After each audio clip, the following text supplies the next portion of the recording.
Boom. Welcome to the RTM podcast show, season 3, episode 10, you know. You get me? Boom. Young Spray, Big Bad Spray, here with my co-host. Cream. Hi, everyone. Queen Ice Cream, you already know. You know what time it is. You get me today. Special guest, you get me? So we're not smoking today. You get me? No alcohol. You get me? It's going to have to be a natural buzz. You get me? Got my Red Bull. You get what I'm saying? So, yeah, no alcohol today. My brother, assalamu alaikum. Yeah, we got Hitz in today. You might have seen him on the YouTube. He's doing his thing. He's got his little podcast and all that. I see him sitting in his car, always talking some real stories, real shit. So, yeah, I liked what he says. And, you know, he just seems like a real guy. So, I've had him booked in for like a couple months to come here. Then I've noticed he's done a podcast about 3 weeks ago. You get me? But I watched that one, so yeah, check that one out as well. That's on the bridge, yeah. A couple of the brothers just doing some good stuff as well. I'm surprised you ain't been on there, man, for the Imam. Yeah, they haven't got at me, man. They haven't. I think because I'm drinking a Magnum or I'm just being too crazy for them. But yeah, they ain't got at me. They call you, man, trust me. But yeah, no, big them up though. So yeah, we're gonna have a good show today. Thanks for all the comments. Thanks for all the... oh yeah, I got to actually big up the PayPal as well. I'm going to actually do it rapid fire because I keep forgetting. And for all the people that keep telling me I'm talking too much and all that, yeah, I pay for this, yeah. If you want me to stop talking, send some PayPal money, innit? Yeah, send me some PayPal, then I'll stop talking. You get what I'm saying? Like, they're telling me I'm talking too much. Let your co-host talk and let your guest talk. No, I'm paying for it. I want to talk. It's your show, man. I want to talk. But yeah, I talk when I want to talk. But nah, big up Mike GLC as well. Yeah, big up Mike. Big up Mike for the last episode. Let me see, we ain't even had a lot of PayPals actually. It's just the one guy. Alex, big you up though, Alex. Hold on. Big up Alex. Alex sent... Oh, God.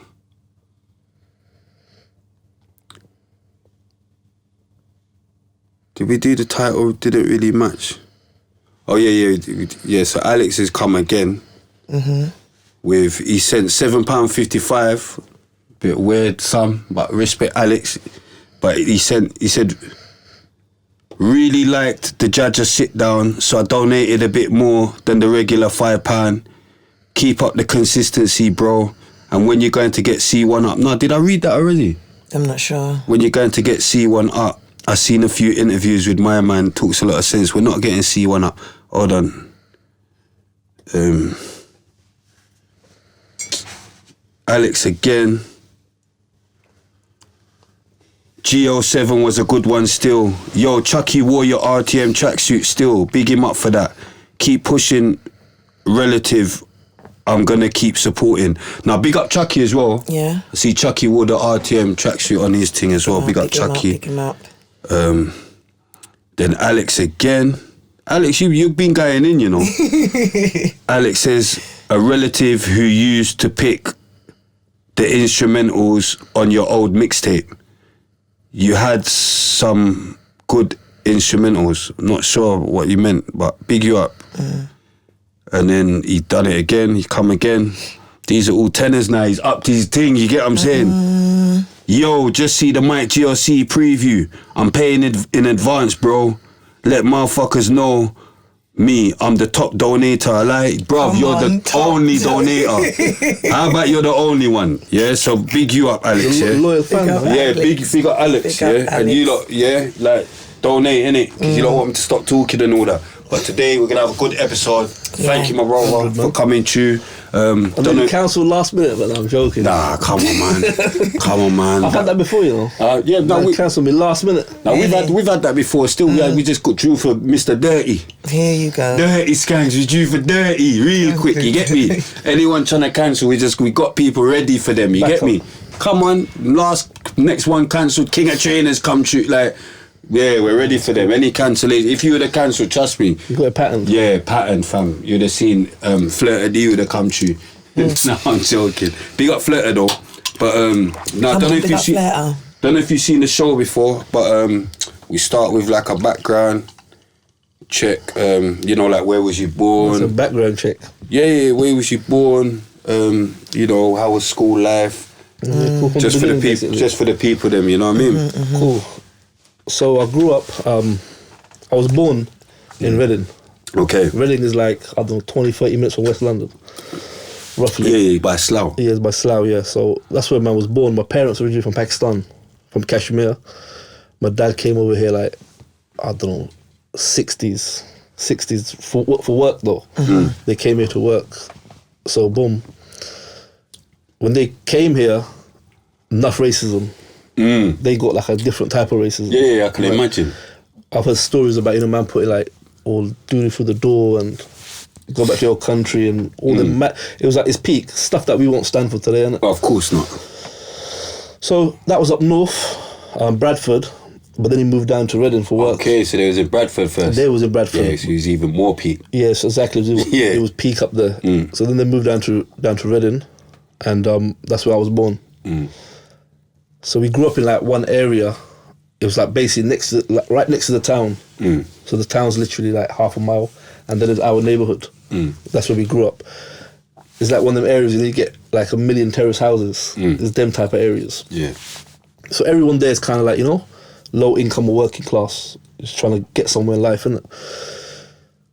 So because my pops, he was working all the time. Like he would work like 6 days a week, 12 hours a day.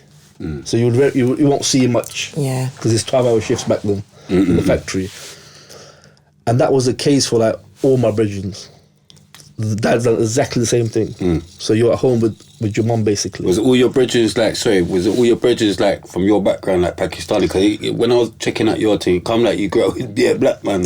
So my next door neighbour, like this is someone who influenced me, but he don't even know he influenced me though. He's my next door neighbour. TC, yeah. I watched that So one. he's from the Caribbean originally, but he's like one of the main personalities in it back then. My man knows him as well. So like, big up Renee in there. You get me? His brethren Renee is just here. You get me? so boom now. So my man, like, he's my next, like literally the next house is his house.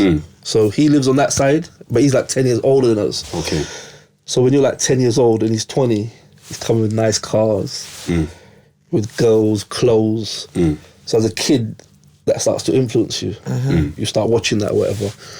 But yeah, the area was like a mixed area. It wasn't an Asian area, so you had black people there, you had Asian people there, and white people there. It was just one of them things. So we started in one park at the bottom of the road where we always used to kick back and play. So because like our parents didn't really know the cool what was going on in the UK. Remember, my mum don't really speak English to this day. Okay. And my dad is... He's getting there. He's getting by it, the ones there. Yeah. So they weren't really interested in none of that. They were just trying to make paper. Because it was 10 of us living in my house. It's like 3-bedroom terrace. So my brothers, sisters, mum and dad. How many, what's your siblings say? 8 brothers and sisters.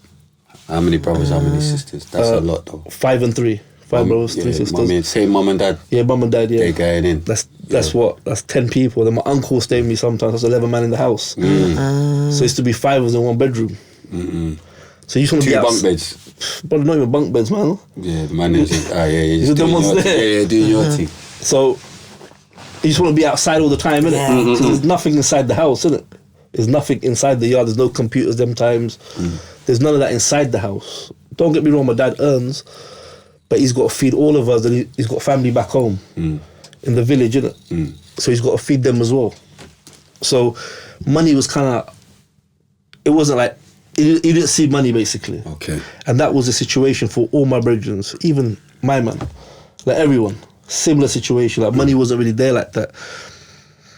So they could only buy you what they afford. They could only buy you what they can afford. I don't know if you remember, I'm sure you remember High Tech. Yeah, come on, man. Gold and Nicks. Yeah, come on, man. Brother, that was like oppression, man. Yeah, wearing them things there. Remember them things there still. So you get bullied, innit? Yeah. In school, come on, you're wearing Nicks in school That's and whatever. mad. Yeah, so... So from an early age, like 10, I started, man, just start stealing, innit? Yeah. From a young age. But like, dumb things though. Like, from the shop, sweets, chocolates. Yeah. You see here about pocket money. Man don't know nothing about no pocket money. Yeah, man didn't even know what that was. You understand? So man didn't know what that was. So if you want something from the shop, you got to go get it. But obviously that's crime, though, isn't it? Yeah. But when you're at that age, you don't really know that's crime. Yeah, you don't You just know think you just got to do what you got to do. Yeah. So that was going on. Parents didn't have a clue that we were stealing or whatever, whatnot. And who was it though? How many, was it just you All or, of us. or all your siblings? All my brethrens. Okay, but what about your siblings in your household? Now I had two older ones. They were quite a bit older, so they would just go work in some like shop or something, whatever. It was my generation that kind of went off the rails. Yeah, because that's what I'm saying. Because I was like the black sheep. You know what I'm saying? Exactly. I was like the black sheep in my family. So it's me and my brethren that we're all doing the same thing, innit? Like the main thing was just stealing or whatever. So that was going on. But remember, we live in a community that's like mixed, innit? You know, it was a mixed community or whatever. But you see, like our elders, like Asian brothers, we didn't really have any like personalities like that. You understand? Like, like you could say bad boys for, you know. Yeah, no one to look up to in that type of way. So what kind of word? What would happen within the area, the neighborhood or whatever?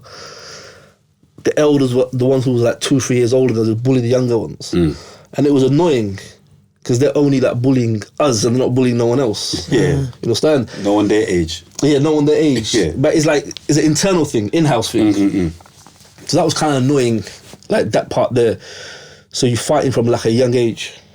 So if imagine now you had a problem with one of your mates. The elders who were like 2-3 years older, they'd be like, nah, you lot got to fight. Yeah. So you're like 11, 12 years old. But that's how you lot got to settle it. So, yeah, so man get in a big circle in the park. And you just fight until one gives up or something. And bro, looking back now, if someone did that to my son, yeah, you're getting punched up. Yeah. Like that's a violation, man. Yeah. So you had to fight. You had no choice. And then, you know, back then what it was like. I'm sure it's the same. Yeah, You're getting beats inside the house. You're getting lashes inside the house. And we used to go to the mosque, innit? Get beat in mosque. The mosque was like a little terrace yard. And you know what? Look, I don't want to blame them, but they didn't know no better, innit? Stuff. That was their culture back then, you know, from back home. So you mess about in the mosque, you're getting lashes. Like, not no slap, like proper lashes. But you should have been messing about it.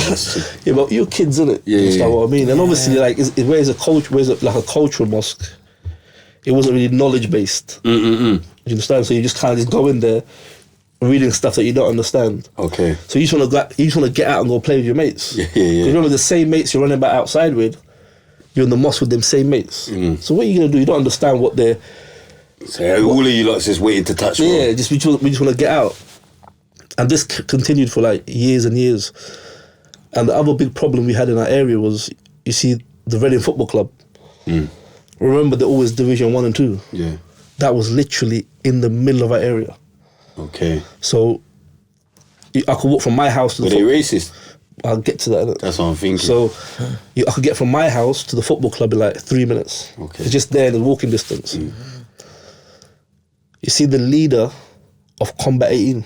Remember Combat 18? Yeah, that's some racist group. It's a big racist group. Yeah. He's from our ends. Okay. Like, that's where he's from. He was actually the leader of the Chelsea Headhunters. He was a leader of them. He's in the paper and everything. Yeah. Combat 18. So they had like a hooligan kind of thing, you know, going on.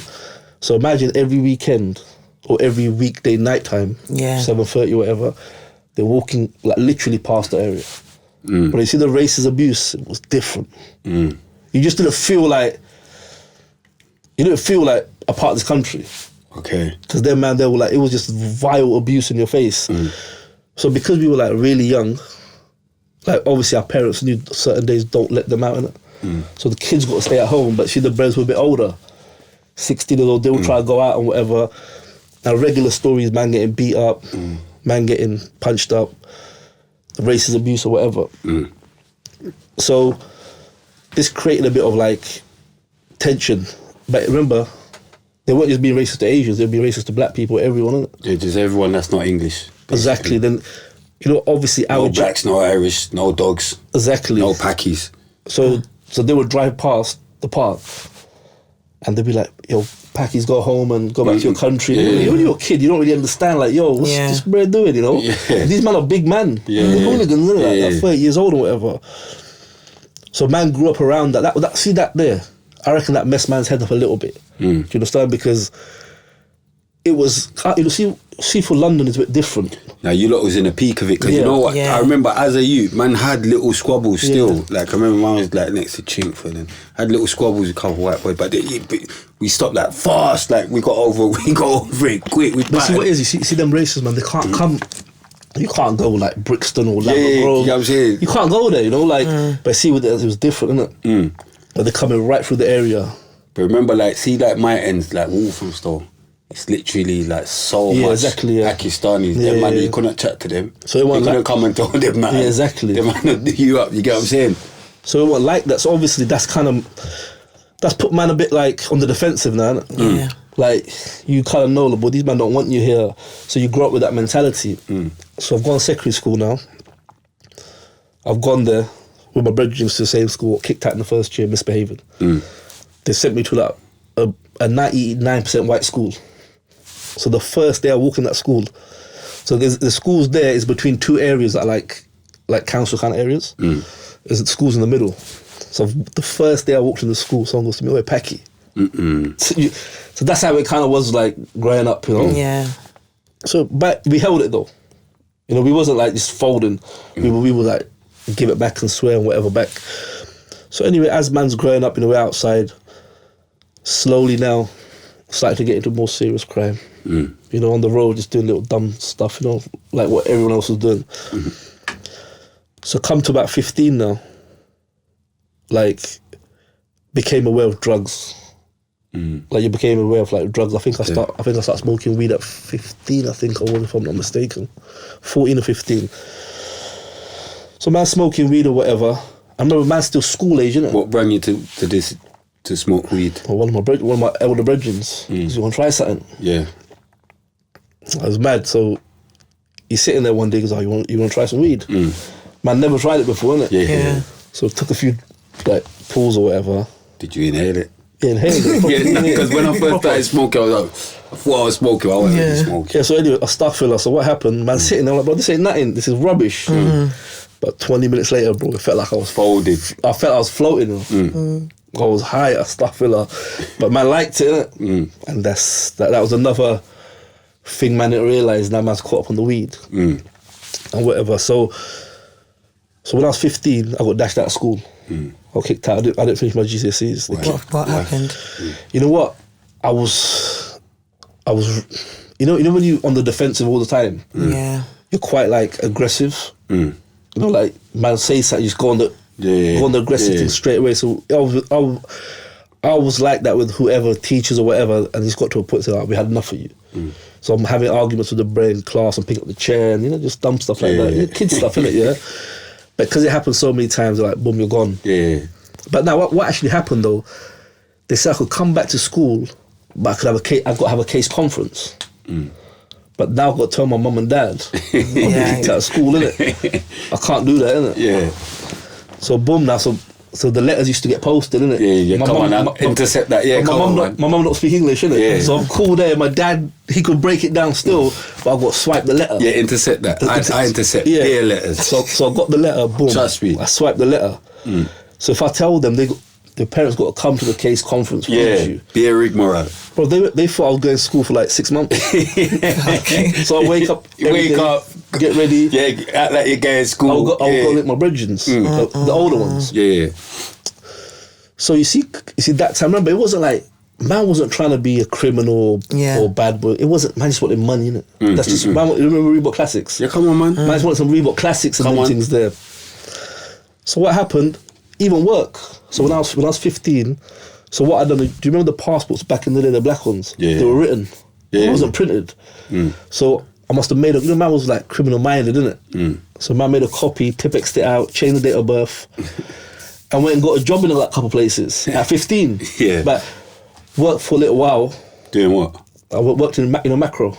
Macro, come on, man. Yeah, so I worked in macro for a while. So macro is a cash and carry where so people who own like corner shops come there to buy their Like stock. the wholesale stuff. Buy innit? in So what I happened? might have worked there. I got one in Park. I ain't told this story before, but when I was 15, so I got arrested because 2 grand went missing out my till.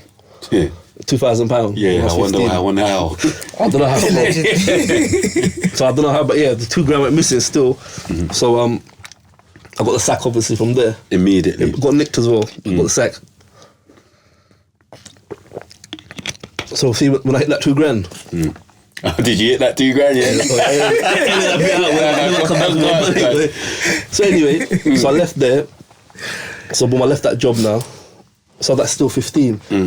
But now, because of my friends at school, I got kind of hang around with the older brothers. And see, you know this as well. So in the mid to late 90s, see a lot of the people in the West Indian community. Yeah. They were smoking crack and spliffs. Love it. Yeah. Seasons. Come on. Because they didn't know, because they didn't have a generation to look at before them. Guilty. Come on, move. We move. Man, don't do it no more, kids. Yeah, so boom. Yeah, but man, anyway, don't do that again. Astaghfirullah. See with the Asian brothers. Yeah. They were smoking heroin. Same time, exactly same time. Yeah. So they were smoking heroin now. So imagine I'm hanging around with older brothers. I don't even know what they're doing. I don't know what these men are doing. Yeah. I'm just trying to tag along, see if I could get eat in it. Like if I get my little £50, £100, whatever, just make some money off their back in it. Because they would literally do anything for dough. Like they would do anything for money. And then one day I see a guy pull out this foil, and he's like running the thing down. I was like, "What are you doing?" And he lied to me. He goes to me, "It's hash. You know, hashish." Yeah. Because it's brown, isn't it? I'm like, "Bro, that's not hashish. What are you on about?" And then obviously, as the days and weeks went by, I realised, these men are smoking heroin. So I'm about roughly 15, these times coming towards 16. So man's telling me now, right, you should start shotting. Because you don't smoke, you make money, boom, boom, boom. I said, bro, I ain't doing that. Because you're seeing that kind of circle now. And these men are just all reckless. Like any crime just to get high, yeah? I was like, nah, I ain't doing that. So I'm still watching though. I'm selling a bit of weed now. I start selling a bit of weed and whatever, but not really making money off it. It's just to sell it to smoke it, basically. The demo's there. So that was going on. As I got a bit older, so I'm 16 now, I think I was now. See, one of the elders, he must have took a 9 ounces of consignment from someone from London. So this brother's a bit older now, like 4 or 5 years older than me. He's took a 9 bottle of consignment from a London youth, but this guy smokes though. So he smoked down the whole thing. He smoked down the whole thing. Broke the man's legs. He smoked the whole thing. You know what? He smoked most of the thing. So he's got no money the whole for him. thing. No. He didn't smoke. He smoked like all of it. 6-7 ounces. Yeah, all of it. He smoked it all. Yeah. So anyway, so he smoked a lot of it. So the London brothers come for his dough, innit? Of course he has. He's got no money for him. Of course you he know? has. So he said to me, "Yo, like I underpaid this guy." And there's a few of us. He goes, "Look, if you lend me some money, I'll pay you back." I remember we're kids now, like, 16 now, and we look up to him still. You didn't let him no money. Listen. You didn't let him no So what happened? At that point, I didn't have like cash like that, innit? Yeah. So I gave him I had his gold chaps and a gold ring. So I said, "I hold that." And my brethren Not gave, the one with the moon and the star. that that's they the one. try to peel off you. That's the one. Yeah, that's the one. After all of that, you give it to my man. But imagine this, I give it to my man now.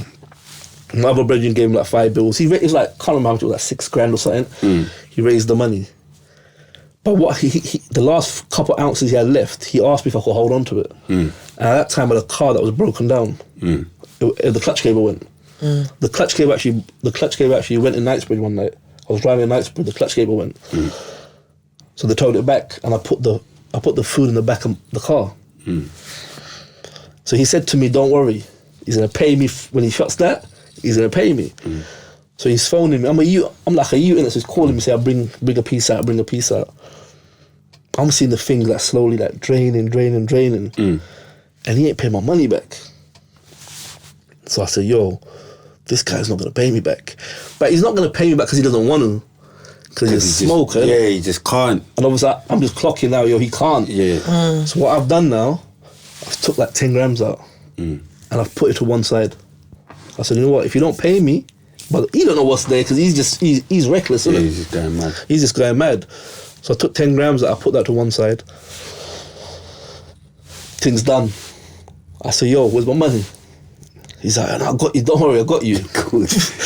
He's finished though. Of course he is. So what he started doing, So obviously he's got a line in it. So because he smoked everything now, they start wrapping up little, stone pebbles on the floor. Yeah, he's just doing and he's robbing the customers. Yeah. So I think I even took the line. When they got this rinse there, I think I took the line. And they don't know I got 10 grams now. But that's rightly mine though. Yeah. Because you owe me money, yeah? More than that's rightly yours. Yeah, probably, yeah. Come on. See, them times, a gram used to go for £100. Yeah. This was in the 90s, yeah? And it was, and you would, and you, so, no, not food. Oh, not budge. There's budge in it, yeah? Yeah, not budge. So now, and it probably wasn't even bang on a gram anyway. So imagine I'm a youth now, I'm 16 years old. There's no 16-year-old breads on road shot in nothing. No weed, no nothing. It wasn't like ever them days. Most of the people who are selling budge are grown men. Like 20s, mid-20s or 30s or whatever. So I remember I wrapped this thing up, put in pieces or whatever. There was one customer left on that phone. One customer, he will come every single day though. Like he spend like £100, £150, whatever. Every day. And because like, he phoned me for a gram. I'm a kid in it, so I'll just weigh a gram in it. So I've got the scales from them, man. I'll just weigh a gram out in it. So remember, when he's going for a gram with them, man, they're not giving him a gram. They're giving like 0.7, 0.8. Yeah. So I'm giving the guy a gram in it. So he keeps coming back. He keeps coming back. So I can't remember how much it was exactly, but it was roughly about £1,000 I made of this thing, like about 5 days or whatever it was. So you say, I was like, raw, you know? So I remember Whack? You remember that shop? Whack. In where? No. It was a clothes shop. I don't know if they had it in London. No. It was a garm shop. But I was straight. Called Whack, it would be too mad for us, you know? Like, it was like they're like proper Versace, Whack Armani or whatever. mad for us, you know? Like that means something else down there. It was. That means it's whack. You get what I'm saying? no, it wasn't like that. For us. Was it like a little Probita or something? Yeah, Yeah, it was a proper shop. Yeah, like props. You get me? Yeah. So anyway, so man's gone there now. But I remember I brought up some Versace. I remember that. And I was gassed. Yeah. Can't lie. You feeling like TC now. Oh boy, I felt flat. You feeling like TC now. Yeah. So obviously, when you kind of feel that.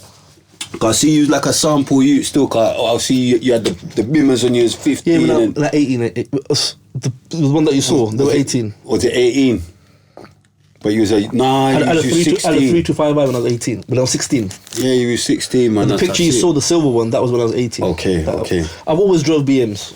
Up since a youth. You know, you look like a little sample you still, you get me? So boom now.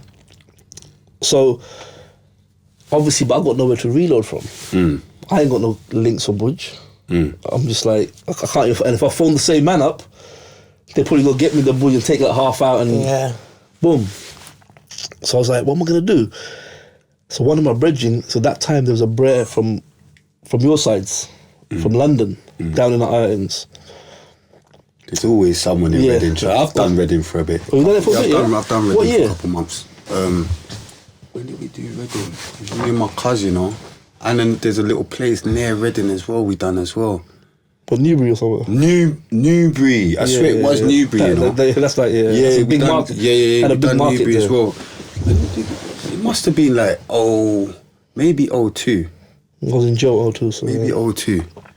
So anyway, so this brother now from London. Big up Swiss, though. He's doing bits and pieces. We don't know what he's doing, but we know he's doing something. So we would go and chill in these girls' yard, and he would always be there. So I never clocked here. My brother goes to me, he goes, "You see that London you?" I was like, he goes, "I think he sells the thing you need, you know." I was like, "Why'd you say that?" He goes, "He's always got a ball in his sock. Like, he's always got a ball in there." So there was this girl's yard we used to go chill at, and he would chill there. That was like his girl that he used to kind of roll with. We would just go there, smoke weed and stuff. So I was like, cool, let's see if we could get something from him. So anyway, phoned the girl up. She gave him the phone. I said, "Yo, man, need the 8-ball." He just hang up the phone, man. Because he knows us to be little kids from the yard. He's probably thinking we're trying to peel him or something. So he just hang the phone up, innit? But the girl must have said to him, "Man, he's cool, man, he's not like that." So the girl's called back. She goes, "What do you want?" I said, "I want an 8-ball." And she's like, "Cool, no problem," and paid some extortion fee. I can't remember. I can't remember what it was, but I know it was extortion. But it didn't mean nothing to man. Yeah, come on, man, making the P in. Yeah, exactly. So man took that, flipped it, went back for a quarter. This went on for a while now. So he's like my main link now. This is here. So when I start getting to like an ounce or two, he goes to me, bro, I'm not gonna lie to you. Like, you're buying everything I'm bringing. Fast, yeah. Like, so he's bringing 2-3 ounces from London, I'm just taking it off him. And he goes to me, what you doing with this stuff? He goes, we're selling like big bits. I was like, nah, I'm breaking it in pieces. He can't believe this. Yeah, so he's older, innit? He's like 10 years older than man, innit? So one day he's phoned me up. He goes to me, He wants in. He goes, you want to go partners with me? He wants in. Bro, I'm 16 years old, innit? I don't have any boundaries, innit? Like, I would, whatever, come, let's do it. You tell me, let's ride Belgium, it doesn't matter. So he's like, cool. He goes, like, give me a month, because he went back to his ends in London. He goes, give me a month, let me sort myself out. Then we go. I was like, cool. So while I was waiting for him, I ran out of food. So I shouted him, I said, yo, bro, I ran out. So he's took me to a bread in Hackney. He's took me to the first time I think it was a bread from Hackney. So he's took me to a bread from Hackney, and he's got me 2 Zs. These times, remember, he's charging me in the ends £1,300 for 1 Z. Puss, yo. No, it's cool, man. It's crazy deep, you know. But remember, I'm buying his belly off him, innit? It was there. So he's got to eat off that, obviously, man. Namming. But obviously now we're going to go partners. But he got me 2, I think it was 2 Zs or 2 and a Q for £1,400. I'll never forget that, you know. Because remember, I'm a kid and I don't know what the prices are like that. You understand?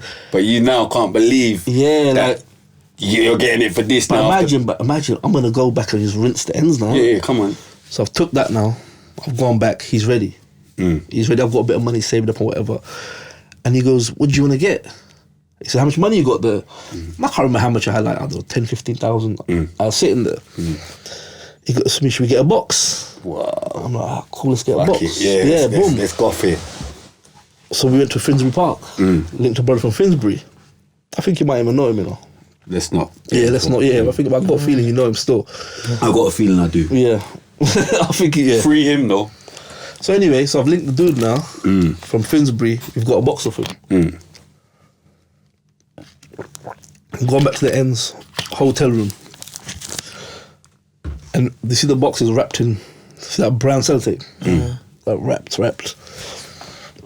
I'm not gonna lie, but see when that was on the table, it felt mad, you know. Yeah, you felt like a big man, innit? But it's not even that, it's like money, innit? Like, wow, this is you know level. what it's gonna turn into. Yeah, exactly. So it's gonna get, so this time, I think my age is now like 16, 17, in around that age. Imagine the main dude from Reading is probably getting like a box or 2. Yeah. So this is something like, they're like, raw, you know? So imagine so we're sat there, we're looking at this box now. And the brother from London goes, look, how you want to do this? He goes, look, like how you want to break it down? So we decided half of the box, we're going to break it down in Zs. Pieces, yeah. In Zs and half in pieces. Pebble it, yeah. So, but remember, what's the price? The price is £100 a gram right now. So we said, hey, what we're going to do? We're going to do 0.9 for £50. Undercut everyone. So that's basically roughly it's £1,400 to £1,500 on a Z if I got my calculations right. And the Z's costing us like £5.50.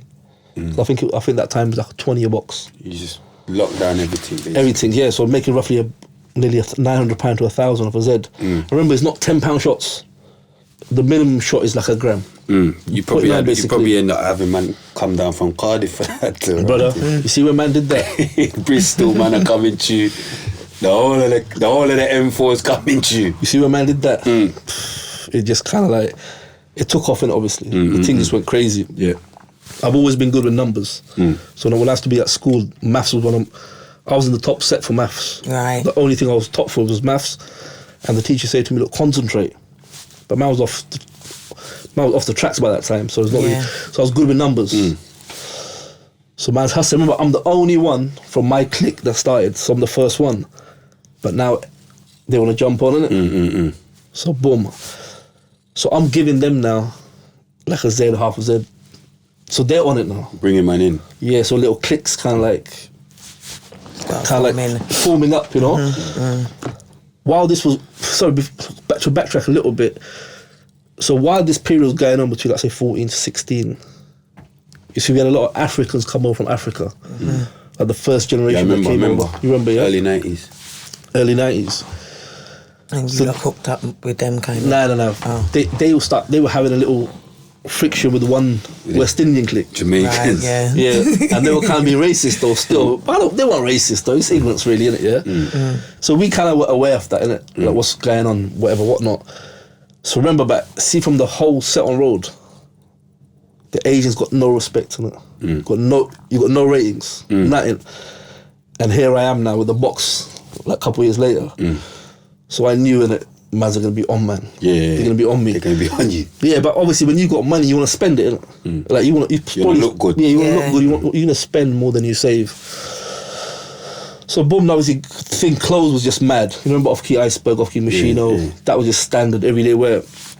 So when I was 16, I bought this 325i Motorsport. Was it E36? The blue one. Was it E36, right? E30, sorry. That was when I was 16. So I remember when I bought that car, like, you see that? They were on you. See that scene from what's that film called? Get Rich or Die Trying. When he goes buys the 500, and he's talking to himself in the mirror and all that. You know, like he's trying to figure out what he's gonna say when he sees his brethren. So I've got this 325i. I'm just gassed, and I remember I was with my brethren in the car. So one of the main West Indian youths from the West Indian clique, he just came out of jail. So I must have drove past him, innit? He didn't clock what he saw, he looked away, and then he turned his head back fast. Yeah, broke his neck with that. I was like, oh my days, this bread's on. It's was there. And he was a problem. Like this bread, seriously, he was a problem. You know, I'm not going to say the names, but there's some breads that came down from London, very famous back then. These breads put in work, ran them back at the ends. Yeah. Like, I'll tell you off camera, but it's not on camera thing. But anyway, so this youth's known, innit? He's on his little job. Brother, but now I've got to make a choice, innit? So we've had a few little things before when they tried to take the chain and the ring. That was before that. So we've had a few little things now, and that's not even when I'm making money. But now when I'm making money, they're gonna be on me. So I told a story the other day. Did you watch it of Jerome Small? Jerome Small. Yeah. So it's someone who went primary school with.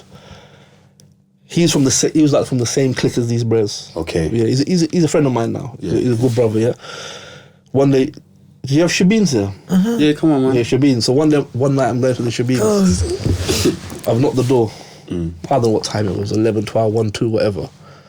Bro, this youth's come and put a knife in my back. So you'll empty your pockets. And the road's like a dingy, dark road. He's like, yo, he's got one hand on my shoulder. He's got the other. He said, yo, I can't even move. Was he your friend at that time? Nah, he's smoking crack. Okay. Like, that's what he was doing. So he was just he was just robbing everything that moved that time, innit? He's in jail for murder now. He stabbed some kid from South London. Okay. Yeah, in a nightclub in Reading. So anyway, so I can't really move, innit? He's got the knife in my back. So he's telling me, yo, give it up. Your things, yeah. You see when man's dumb and young, and this is the stupidity of youth, innit? I was like, nah, I ain't giving you nothing. He's like, bro, I'm gonna stab you now. I was like, I don't care, I'm not giving you nothing. And my brethren's sitting in the car, watching, innit? He didn't realise my friend's in the car on the phone. So I'm just going to get the weed from the house and get back in the car. So my brethren's crept him, innit? He's crept up to him and he's banged him. So as he's banged him, my man's dropped and he's caught up and he's pinged, he's gone. Of course he is. But that's a violation now. Yeah, it's on for you. It's on now. It's on for you. If I don't respond to this now, the next man's coming now, innit? So, first I caught him, I saw him on the back street about an hour later. And he saw me because, yo, let me chat to you. I was like, nah, and I just punched him. But the same thing again, he dropped, got up and pinged off again. Madman. But it wasn't enough though, wasn't it? Like, He's got a jaw like a mere cunt. No, you know what? He's a good brother, man. He's a good brother, man. He had his dropping, man. He had his weaknesses. So drove around for like 2-3 hours. They caught him in some blocks. We went to the block of flats. He's in one yard. He used to live with one girl. So we saw some younger say, where is he? They said he's upstairs. Yo, call him down. But you know what? He came down. He knew what he done was wrong, innit? He knew like what he done was wrong. He just tried to blame it on the food. We didn't give him a chance. So man just rushed him, you know, did what we did, broke him up and bounced. But So after that, he just left it after that. He didn't respond to it, nothing. But you see, other bros came and said, right, you moved to my cousin. And that wasn't even their cousin. Yeah, they just used that as an excuse to get onto you. To get onto man who was there. So this just went on for like ages. Just like, I mean, and TC, my neighbour, he'd always say to me, oh, bro, forget them bros. Concentrate on your paper. They're bums in it. Like, what? But I'm like, bro, how can you? Like, every rave I go to, they're there. You understand? Every single rave I go to, they're there in the rave. What's he saying? He'll stop raving then. Yeah, you understand what I mean? Obviously, but he's looking at it different. He's like, he's past it. Yeah, you understand what I mean? He's like, bro, just avoid them, man. Concentrate on your money. Which was good advice, though, isn't it? It's good advice. In hindsight, but in practicality, it's not really going to happen, is it? You understand?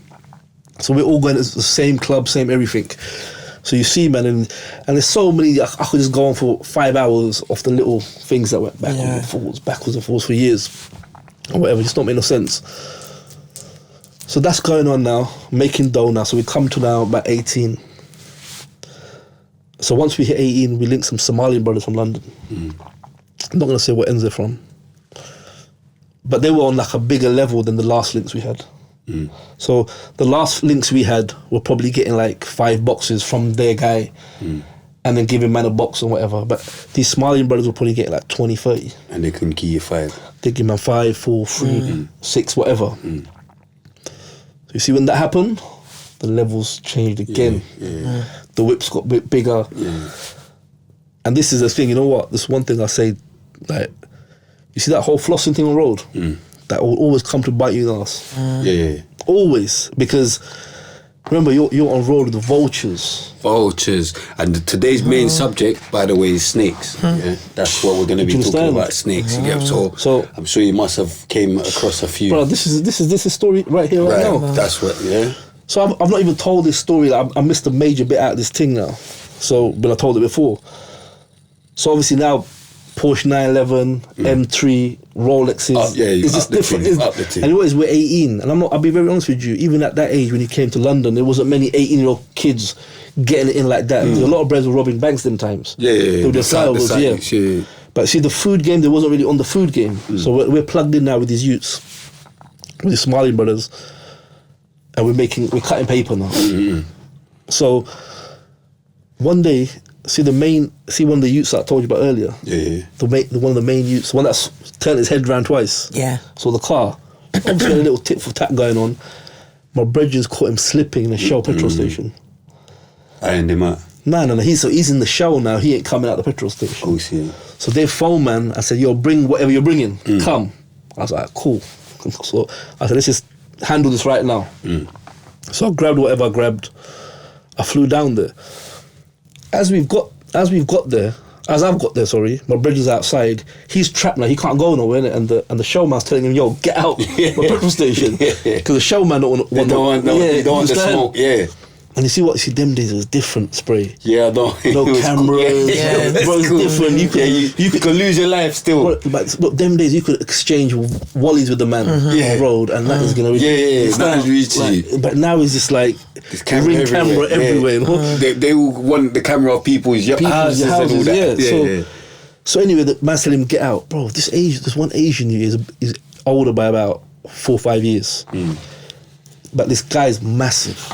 I'm talking, he's, I don't know, 6'5", guy weighs about 20 stones. Really?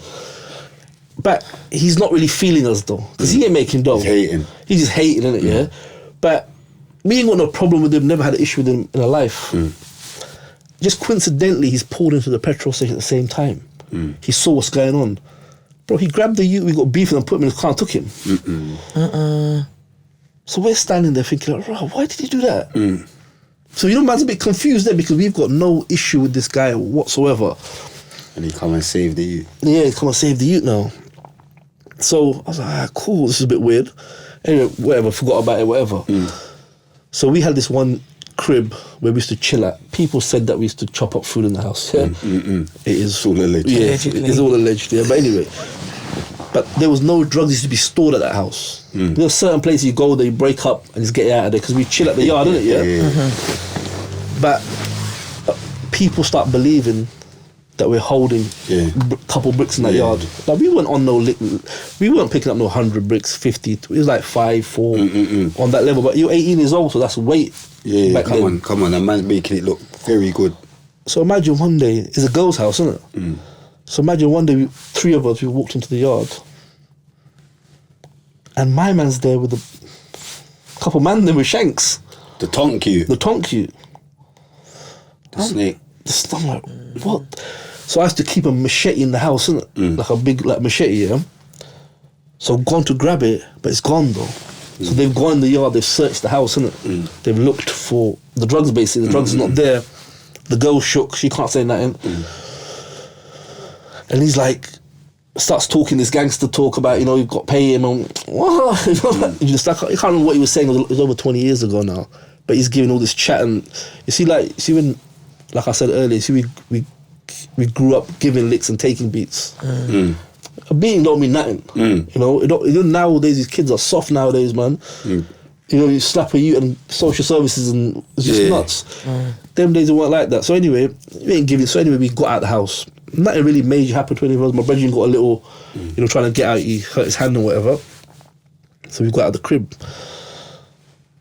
So there's two sides of the story here. Obviously, we said that we just left the town. We got scared, innit? We just bounced, innit? So whatever happened, someone ended up shooting the guy that same night. They shot the guy. He got shot in the arm. The tonk brain, yeah. He got shot in the arm. Boom. He caught one in the arm. Is that the case what I saw? Yeah. So the brain got shot in the arm. Boom. He gets shot in the arm. His brethren gets kidnapped and broke up. Boom, boom, boom. Which is right. I don't know. I don't put no violence, man. But whoever it was, it. Yeah. So, boom. So that's happened now.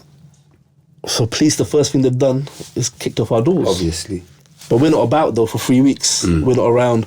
We've come back after 3 weeks. We hand ourselves in. Forensics are gone by then. Yeah. So I'm joking. So imagine what the Brer has done though. So the Brer has wrote statements saying that, alleging that we shot him and kidnapped his brethren and brought his brethren up or whatever. Imagine he's come to jerk us, and now we're getting nicked. Yeah. So the police asked him, innit, like, why did they do that to you? Do you know what he said? He said, that man tried to steal my car stereo.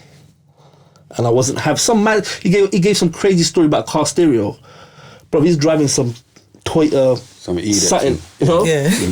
It was just so, but you know what, the feds knew he's lying though. Yeah. They knew, but because they were on us, he was relevant to the feds. Yeah, they just wanted you lot. They just ran off the road, didn't it? Brother, so they ran with the case now. So we got nicked in the police station. And you got to go for bail with the charge, doesn't it? There's an attempted murder, firearm, GBH. So attempted murder, firearm on him, GBH and firearm.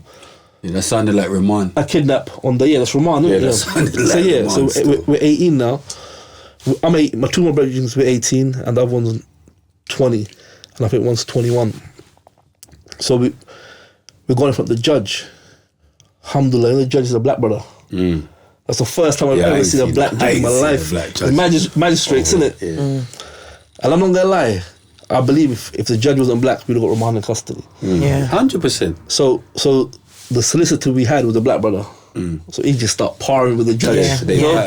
So he's saying, look, the kids and the guys who are alleging are much older, it's nonsense, and there's not really no evidence and this and that. It's just their word against ours really at that point. The judge said, cool, because of their age, I'll give them bail. Whoa. But he put conditions on us still. I had to leave Reading. They said, you ain't coming back. Next man's got signed on every day and boom. Shit. Yeah, boom. Yeah, so that happened. So when that's happened now, I've skipped out of town. But obviously, man's coming close back to the ends to carry on business and whatever. Like, I'm not chilling in the ends no more.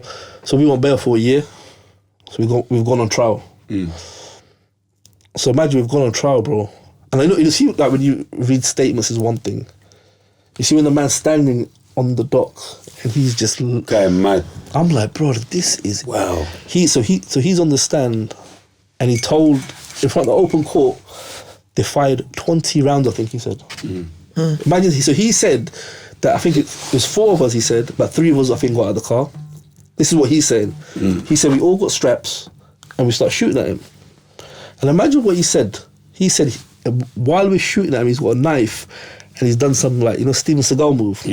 I flicked the knife in one of my brothers. It just made up the whole thing. Man. But when police obviously done the forensics of the area, there's only one bullet found, 1 9mm round. Yeah. That's it. All the people in the houses, they're saying we heard one bang. One bang. Like the man said, man let off 20. But it's like, bro, like he's lying. Yeah. Like, why are we here? This don't make no sense, It was then his brethren, his other brethren got on the stand. So when they read out, they've got the previouses and all that, innit? So apparently he's lied to the police one time before. So the white Williams on the stand is getting cross-examined. So they're like, yeah, but you've lied to the police before, something. So the barrister goes to him, he said, are you an honest person? Guy goes, no. Bro, the man couldn't believe like what I was saying. Brother, but he couldn't say Yeah, no, but he's a mad man though. Definitely and I'm like, credible person. This is madness. This is just, I remember these men, they rob drug dealers. So they've got beef with probably 100 men. Because like we're not the first person they've tried to thing with. So while all this is going on, so 2 of their people, like in their clique, their relatives, so while the trial's going on, they get shot. Both, like 2 of them, yeah. So some petty thing, but they caught a little something. Yeah, they pick up binds. Huh? They pick up some binds. Yeah, it's like a minor thing, but they caught a little something. So obviously when that's happened now, it's kicked off in court, and it like, yo, this is like... They're saying it's you lot. They're saying it's us lot, do you understand? Well, obviously it wasn't us lot, but they're saying it's us lot. So that's happened now, the judges put like a media blackout on the case. He's put a media blackout, said, look, like there's no... Press can't report this because it's escalating, isn't it? In the eyes of the police, this is escalating, so they put a media blackout. So media weren't allowed to report. So they're trying to get us remanded now while the trial's going on. But the judge is saying, look, you ain't got no proof is them. Like, come on, man. Like, these men are not like everyday civilians. They're criminals, So like I just said, look, it's a coincidence. That's all it was. So boom now, trial verdict came in. Attempted murder, not guilty. Possession of firearm, not guilty. GBH, not guilty. But they found us guilty in the kidnapping. Weird. Like I found that like we was like, right, that's a bit weird. But they found us guilty in the kidnapping, so obviously, bam, as soon as they found us guilty, remand. Bird. Yeah. So we've gone. Obviously, we were kids and that, and you know what is? You see the judge. The judge weren't feeling them because the judge knew they were lying. Like this went over, car stereo. Exactly. You understand? This was over something to do with drugs or whatever. The judge is stupid. So anyway, we've gone jail now. So this was the second time in prison. My second time in prison. What was your first time for? It was like when they give you like a community service order for driving or something. I didn't do it. Okay. And I went court one day. 6 month do tree, something. Nah, it was less than that, man. I think I done like a month or two. Okay. Some joke thing. It was a breach of a community service order or something like that. They keep sending you back. And you just don't do it and say, look, we're going to send you to jail. To clear it up. So we can just clear it up like that.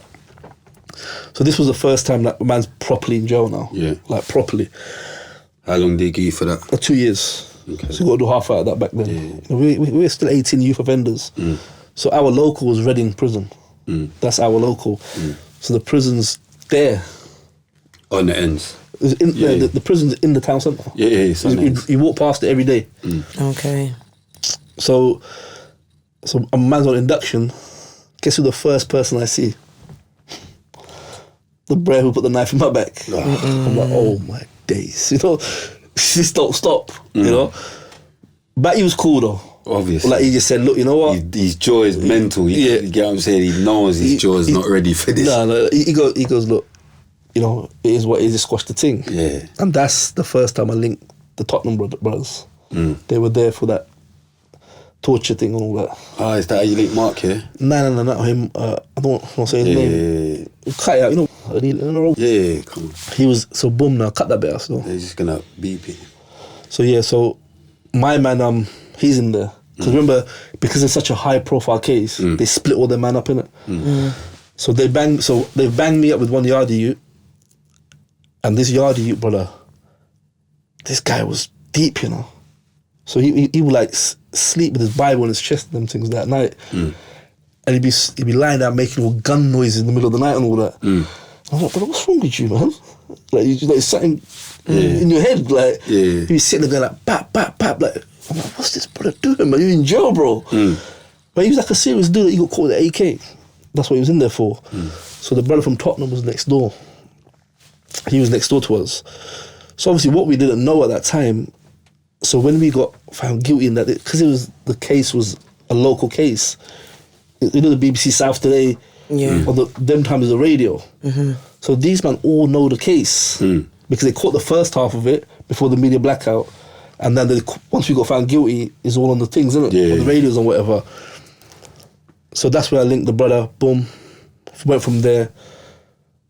That was our local.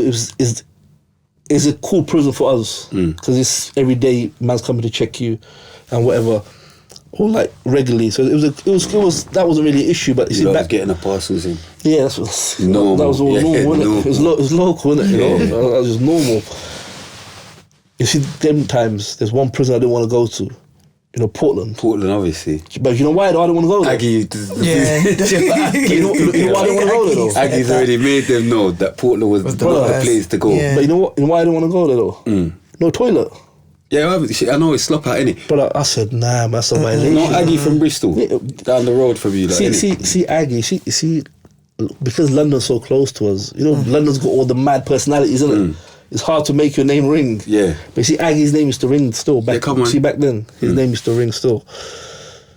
So I said to me and my Cody said, yo, look, we go where, because we know we got to leave now, innit? Because it's a remand centre. We know we got to go. So man's like, look, we don't care where we go, just we're not going to Portland. Send us Portland. We're not going to Portland, innit, yeah? Forget that. But imagine they come a week later. They say you Portland. They say, get ready, go to Portland. Benbow. Man's like, yo, these men are violating, you know. And we're like, but you know what? This is our manner.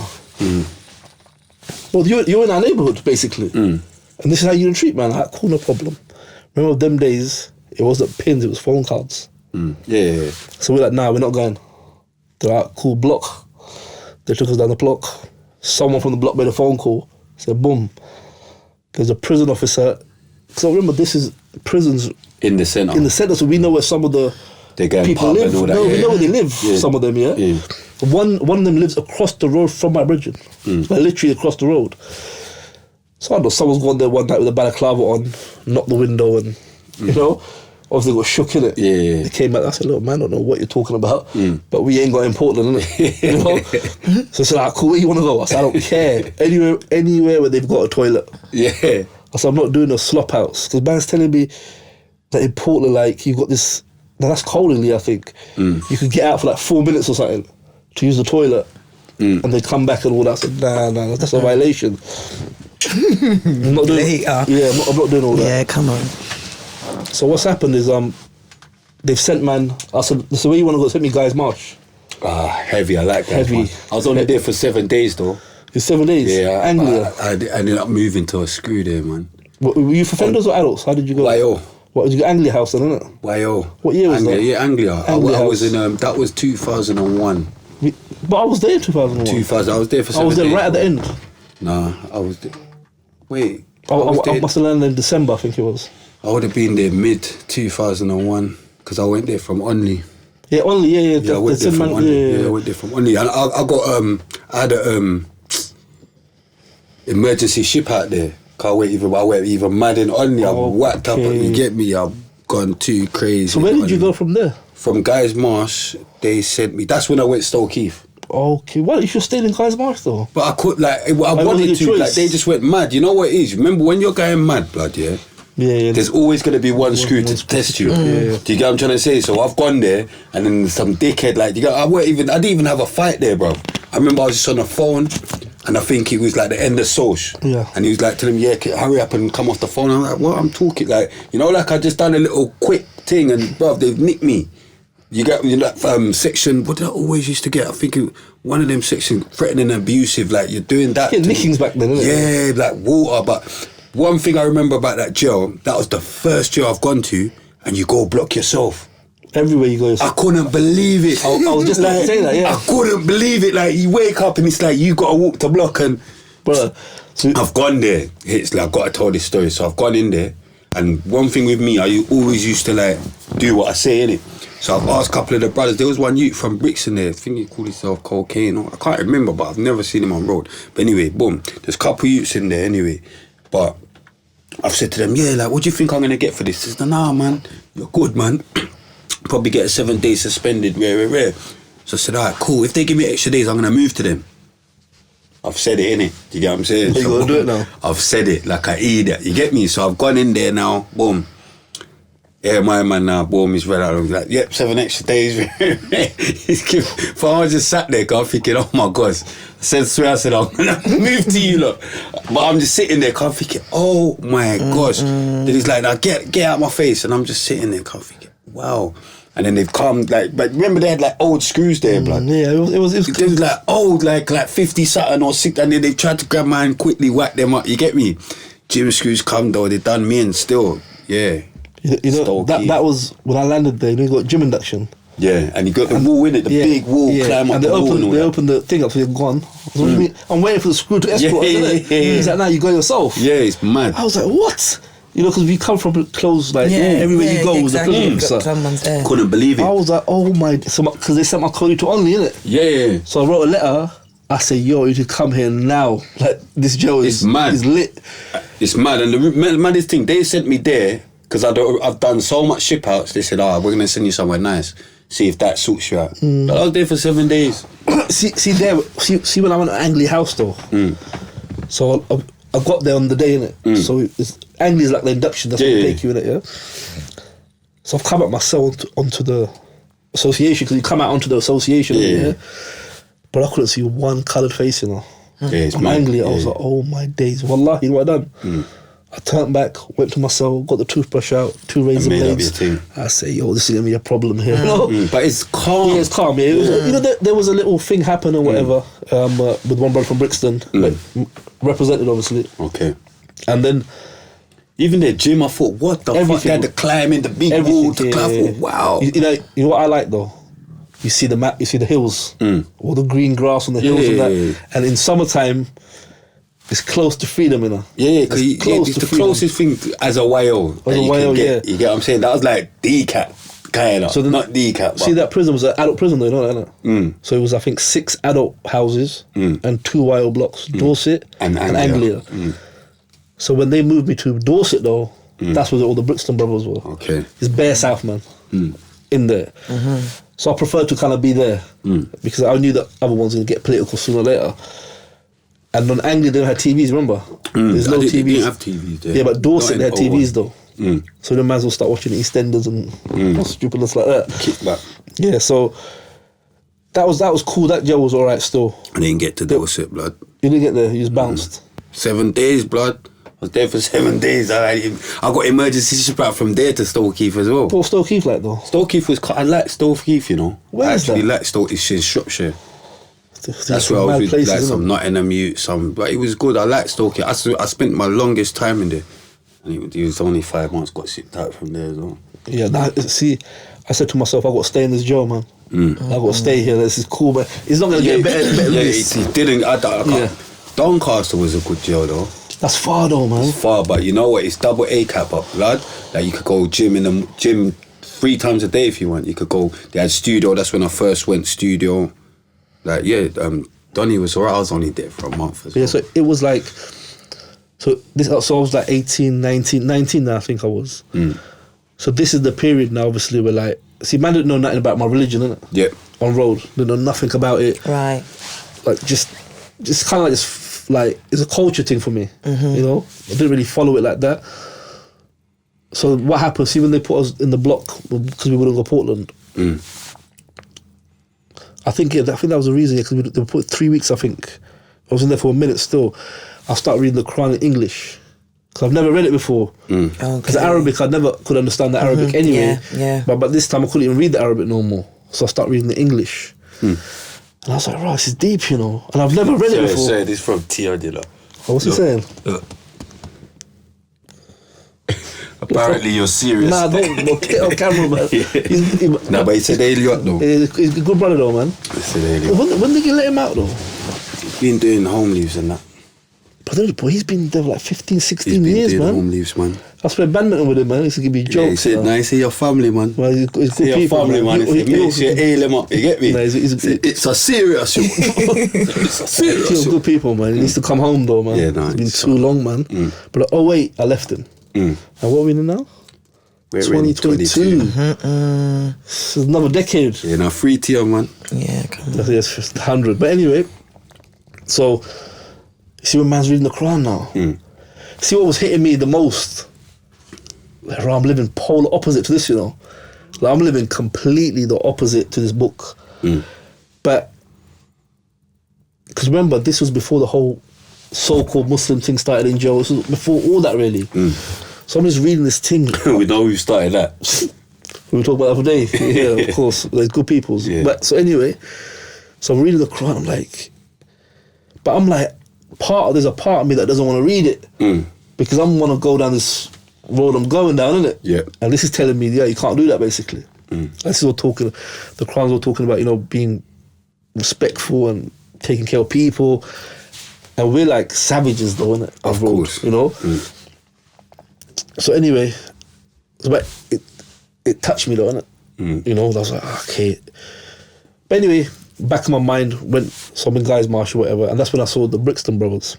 So what the Brixton brothers would do, they'll have the beads. Yeah. They'll put the beads around the prayer beads, like they'll have them around the neck, have the black hat on.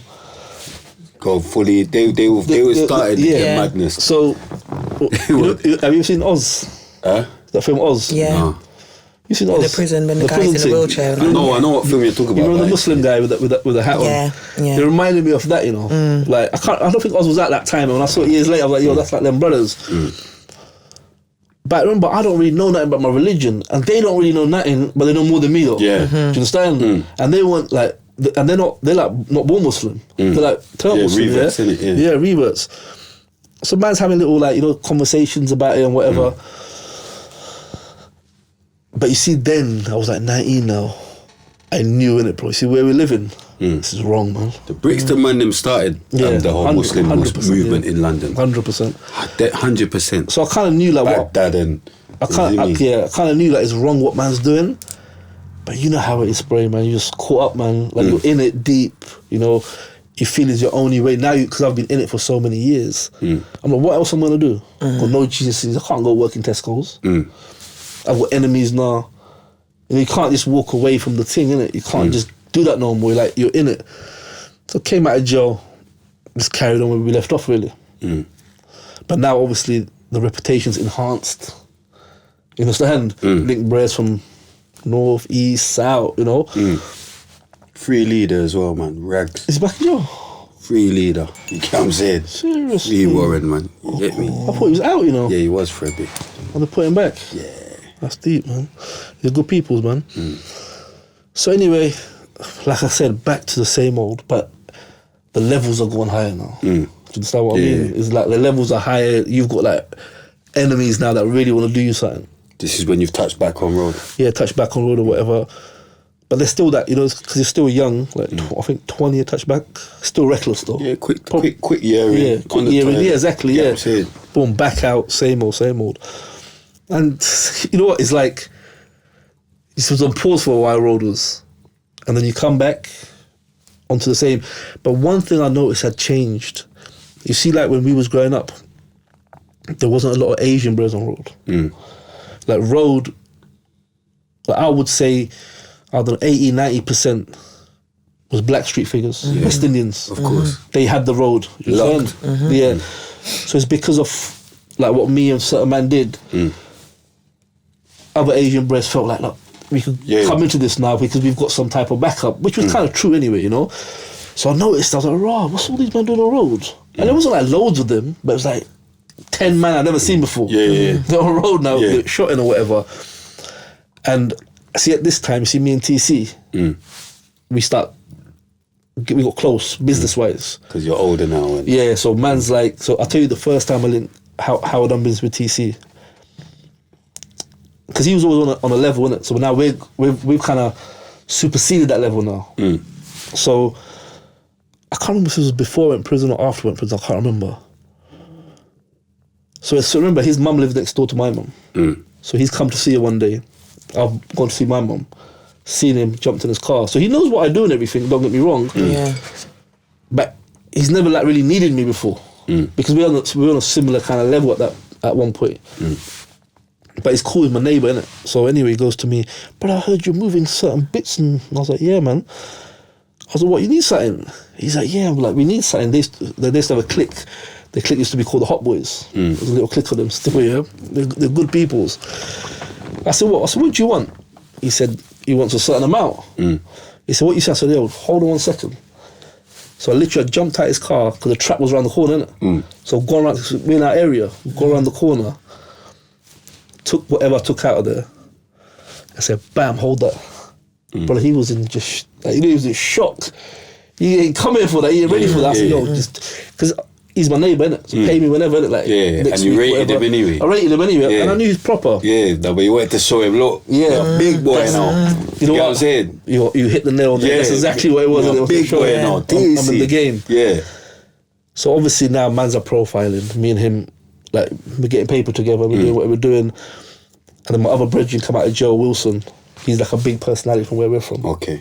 So Wilson, he's actually coming out. He's been in jail 13 years, coming out. Yeah. He's coming out next month. Free the guys. But his story's deep, you know.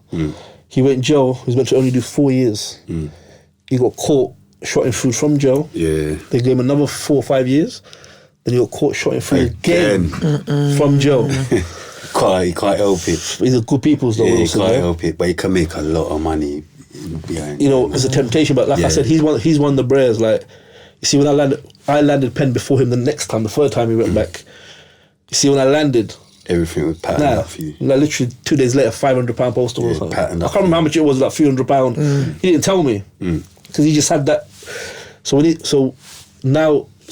backtracking again. So when I'm linking TC, Wilson's come out of jail now. He's a robber though. They're like robbers, like security vans, and you know. I've never been into that type of stuff. So I don't know Wilson though. I don't know him at this point. One of my brethren knows him, but I don't know him. So he's linked my brethren and said, yo, I want you to link Hitz, you know. Like, that's what I need to get through to. So that cool. He's come link, man. He said, yo, I want to do this. You know what, yeah? This is the Real of the Most podcast, yeah? How did you, like, who named you that? Obviously, we know what your real name is, what they used to call you. Who named you that, bro? To be honest with you, it was a bully boy thing, you know. So, you know, I told you that we had a couple of older Asian brothers, like 3-4 years older. They were literally just like... Alhamdulillah, you changed it to Hitz. Yeah. I hate that name of road. But you see what it is? I have a mad opinion anyway about it because I just feel like... but you know what it is? But you know what it is, Cream? No, because see a lot of people, see how I look at history, blood? Sometimes when they put someone that's so bad, I have to pray it in it and think, I don't know. But either way, so you get what I'm saying? I'll cut that bit out, but I gave up my nickname, you know. So anyway, but literally, you see what it was? You see like these older Asian brothers, but they were like, had nothing better to do than bully man in the area. But then when man will come to try it, but they would just fold, you know. And they nicknamed every single bro in my area. Why did they keep naming you that though? You know what? But this is deep, you know, the story is deep. I think I'm going to show you the picture with my phone. So anyway... So moustache, you had a mad moustache. No. So basically, when we were kids, yeah, like our parents would have a lot of money. So there used to be this one Filipino guy. He used to come cut everyone's hair. But bro, he wasn't a barber. Oh, mind games. You know, like come on. Mad trim. See, us man, my brethren there, our family couldn't send us to the barber shop. You know, them ones there. So this guy literally is a Filipino dude. But he would literally come with them old big Sainsbury's bags. Yeah. He would come down, I don't know what he had in them bags, but he would walk all over the ends. And I think it was £1 or £2 a haircut. Mad trim. Brother. Crazy trim. You see when you had this trim? Looking brother, you get bullied, you know. Wait, you see this trim?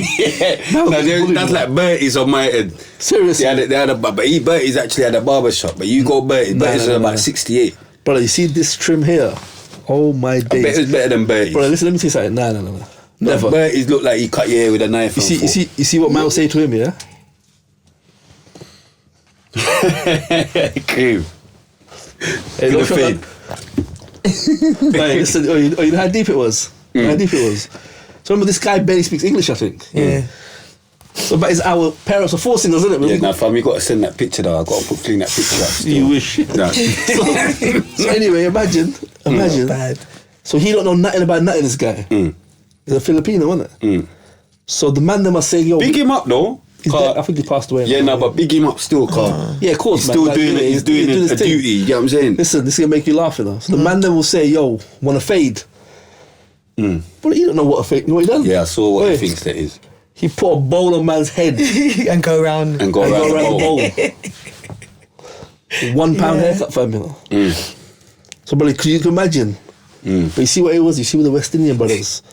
Their parents were a bit more on it. Yeah. So they kind of had the fade and the trainers as well. Just like me. So we would just get slaughtered in school, you know. And I was there, like... Yeah. But so, the first bit of like work I done on the road, I want the pair of Reebok Classics. I said, you know, see when I got them, I still remember them. Yeah, you you know? felt heavy. I was like, yo, white, you know, like clean. So yeah, so that's how I got the nickname. You know, and see when I got it, I hated it. But You just have to work at it. But most man got it like some elder named them that.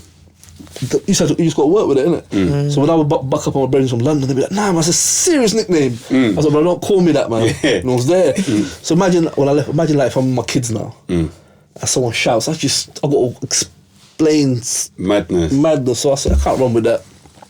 So anyway, where did we get to? When Wilson. Yeah, so Wilson now, he's come out, like 03 now, I think he's come out. 03, I think he's been in there for robbery. So he wants a link, man. So he'll put something on me.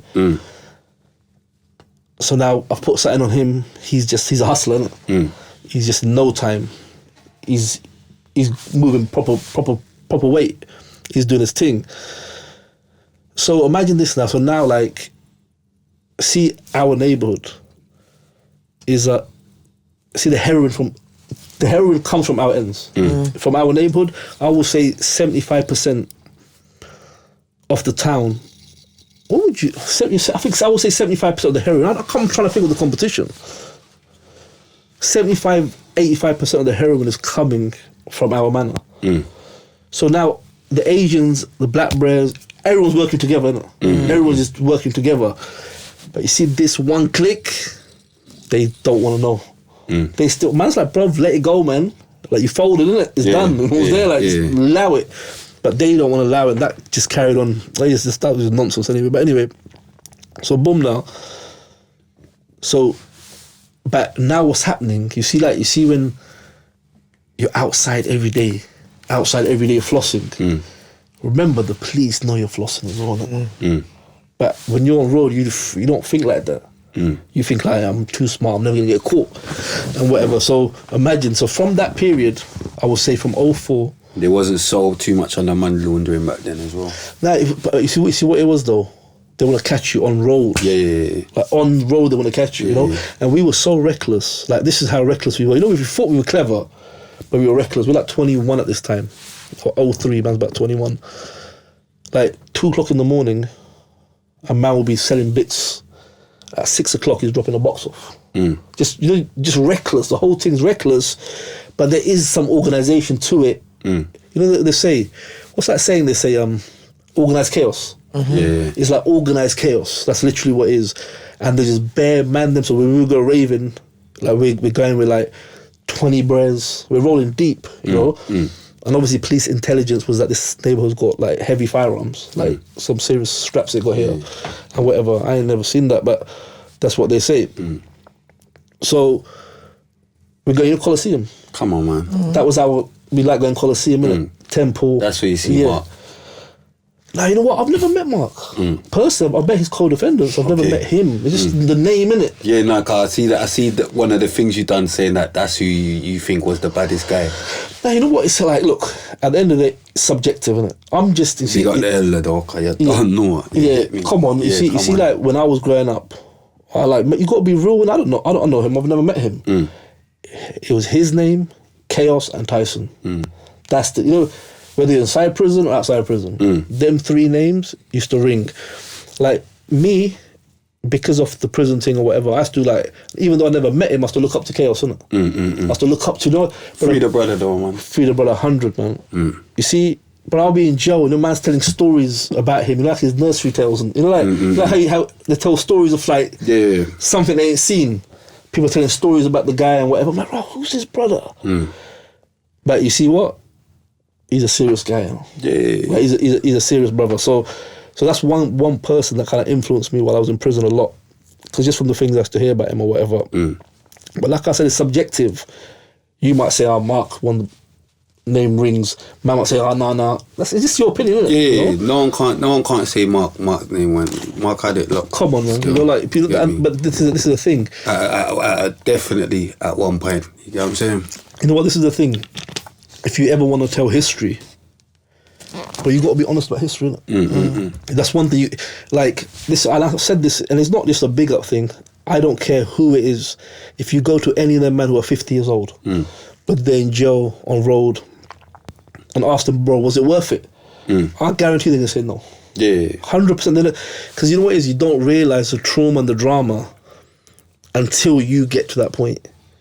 You understand? While you're on that road, you don't know what you're doing. You're just caught up you're so head first. But it's once things have calmed and you start hitting like 35, 30, 40, you're like, yo, this is a madness, you know? Like there's man circling the block before they park up the car, you know? But who wants to live like that? I was with my brethren the other day. I said this in the other podcast. I'm driving now. I'm not even in an area where we know anyone, but I'm too close to the car behind. So I'm too close. I'm behind, I'm too close to a car in front. He goes, "Oh, bro, stop doing that." I was like, "Why?" He goes, "Oh, if something happens, we can't even, like, get out." I was like, "Brother, we're in an area where no one knows us." But he's like, "It don't matter." But that's how he's wired, mentality. Trust me, it's not a good way to live, innit? Because you see, they show you the whole glamour part of it, and that's always glamorized. But if you were really on the roadside and you were putting in work or whatever, whatnot, this is the way I kind of explain it. Would you want your child to do that? Would you want your son to live like that? Stuff, exactly. So that's how you know it's wrong. But we were, in a way, addicted to it. Because we felt that, you know, when you see like a doctor, engineer, he wants to be the best at his profession. A certain man just got into that zone. They wanted to be the best at what they did. Yeah, of course. Even though it was evil. Even if it was bad, Exactly, because... You know, a man said to me one time, "What did you miss the most?" Do you know what? When I first came off road, what I missed the most? You know, the adrenaline rush. You know, morning to night, it was an adrenaline rush, isn't it? Like, it was literally an adrenaline rush morning to night, because you know at any moment it could go off. Even with police. So police and whatever, whatnot. So when you leave the road, it's kind of like a deflation. And you're kind of like a bit lost, like, right, what do I do now? Yeah, no, I miss pussy, blood. That's the main thing when a man go to jail. Forget adrenaline rush. I miss pussy. Now, what about when you leave road though? Oh, when you left road. Yeah, that's what I'm getting. Guy in jail. Oh, you mean leave the road? Leave the road. I'm going mad. Yeah, so when man come off the road, I'm thinking you're saying when you go to jail, you're missing adrenaline rush. No. You're not even knowing. I'm praying you. I'm thinking you've gone bonkers. Like, obviously in jail, so you see that the whole like every day running around. Yeah, I know what you mean. Kind of stops. Like, okay, boom, like, what do I do now? Like, where do I go from here? I would have thought, well, then again, you're definitely still getting in. I see a kettle. I was going to say, I would have thought you would have said up with a P. But P can always be made. Yeah, that's what I'm saying. See, this is a misconception. Because that's where I'm even going to get to as well. I want to get to, like, you know, how what made you even change. Yeah. And think, that's it now. Alhamdulillah, you're on your deen and... You know what? You see, the road, I didn't want to leave. Bro, I didn't want... I loved the road, but I knew it was wrong though. Is that, you know, that good devil, bad devil thing? You know, you see what it is?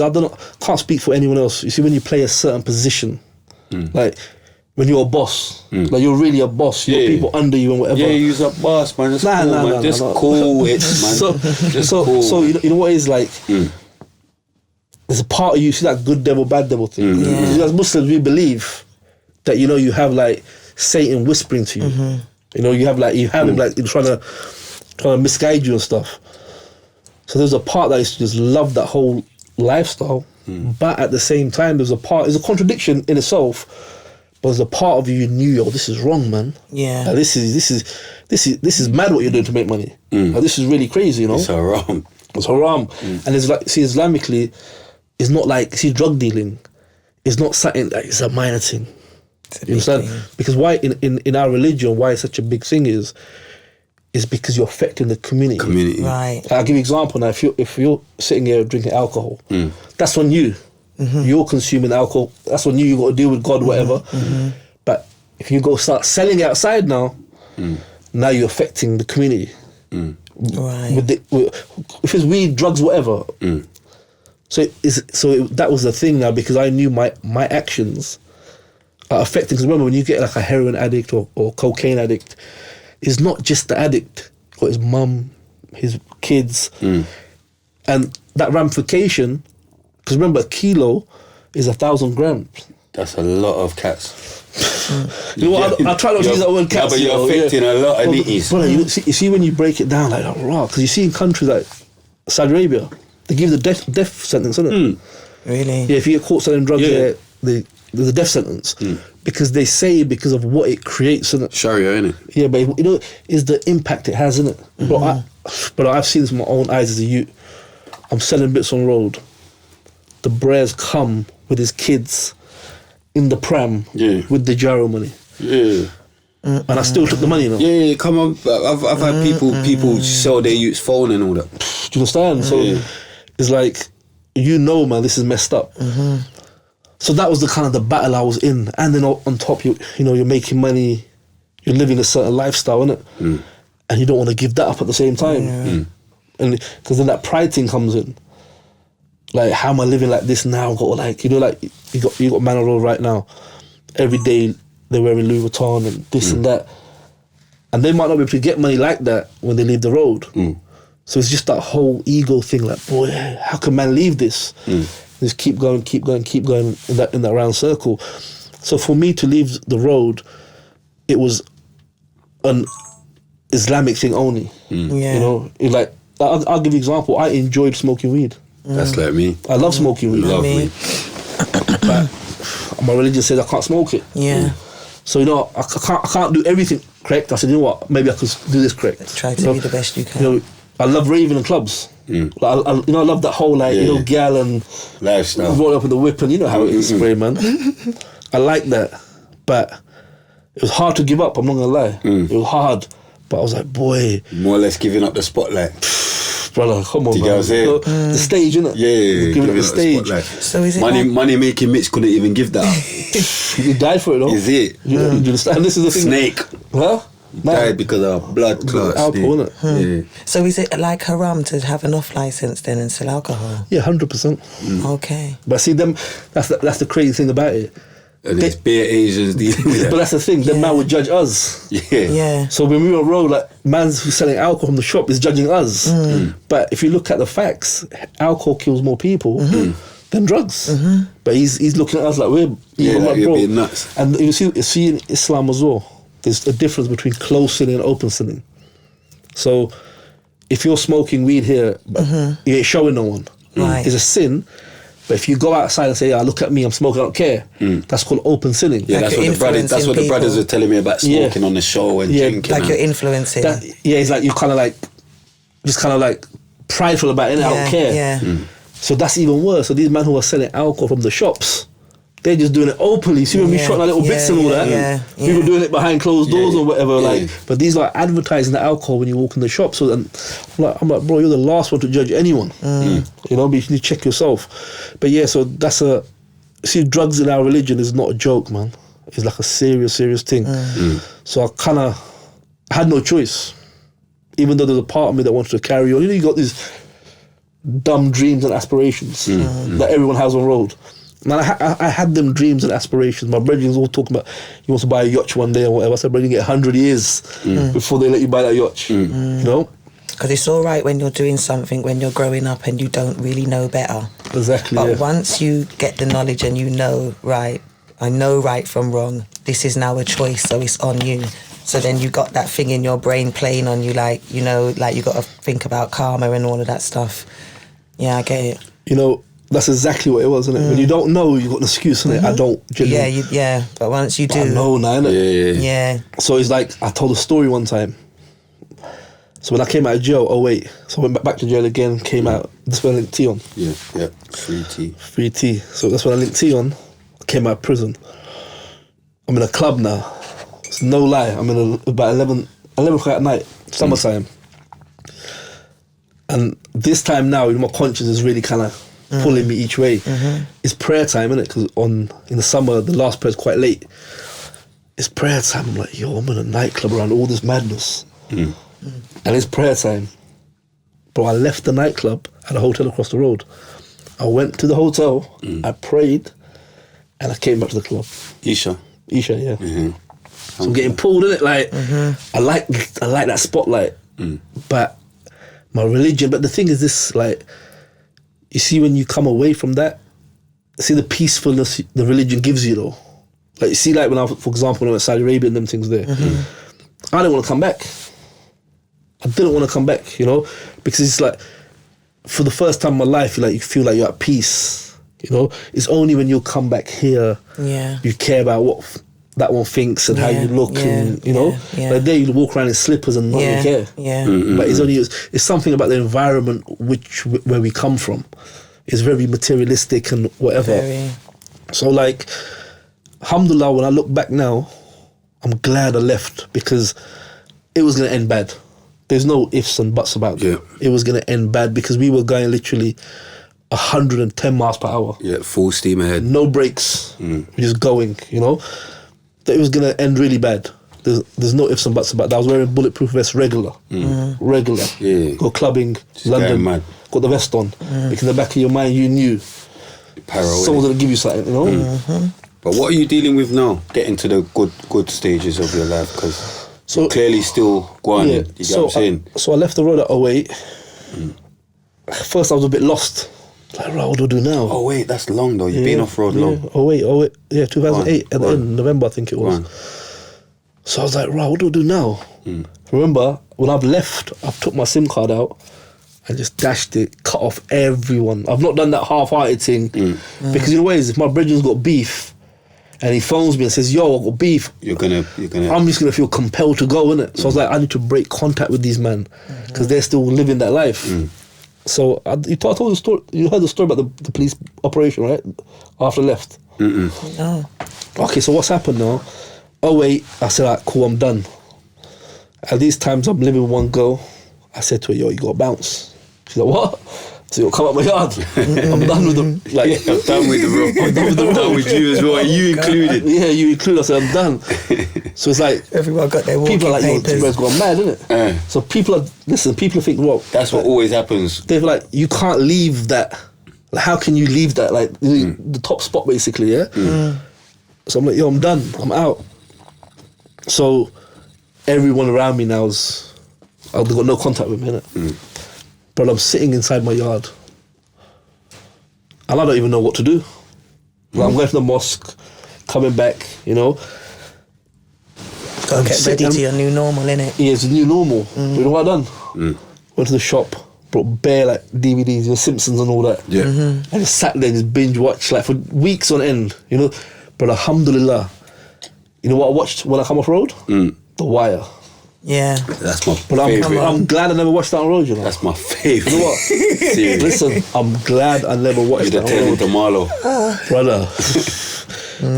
I watched that and it gave me that thing. I was like, yo, alhamdulillah. So for the first kind of year, I was just kind of just slow. Just going mosque, coming back, went Saudi, made Hajj. So alhamdulillah, made Hajj in Saudi, my mum. Went there, came back, just trying to figure out what's going on. Then I said, you know what? So let me ask the police investigation, sorry. So imagine this, I left the road now. I said, cool, I went on holiday somewhere, anyway, came back. I think this was actually when I was just leaving the road, like a few weeks before I actually left. Went on holiday one go, came back to the yard. And it was like a big apartment, it was a 2-story apartment. Come on. So she's walked in. As soon as she's walked in the hallway, she said, someone's been inside this house. I looked, I said, what? She goes, someone's been inside this yard. I was like, I didn't even pay attention because we used to have bug detectors and I used to sweep the house quite a lot. I don't even know if I was using it properly, but I thought I was, yeah. You know women are different like that, don't Yeah, they? so, cause she was there most of the time, innit? Yeah. So I just didn't really pay attention to that, cool, whatever, boom, whatever. So anyway, I've left the road and whatever. Imagine this, a little, I don't know what it was, 8, 9, 10 months down the line. My brethren, my co-defendant, my brethren, my best friend, his door comes off, boom. His worker's on the motorway with 3 keys, three or four keys it was. On the motorway, the worker gets hit. Get corralled, yeah. Boom. Imagine this. They put a bug in a yard. He says, chill out, the police put a listen device. So what happened, the police said they entered other properties, but when they entered other properties, they saw the bug detectors. So they said, nah, you can't bug these yards because they find the bug, they know we're on them. So they bugged the girl's house that he used to go chill out all the time. Yeah. And imagine he's at the house all the time talking, go pick that up, go pick this up. Bam.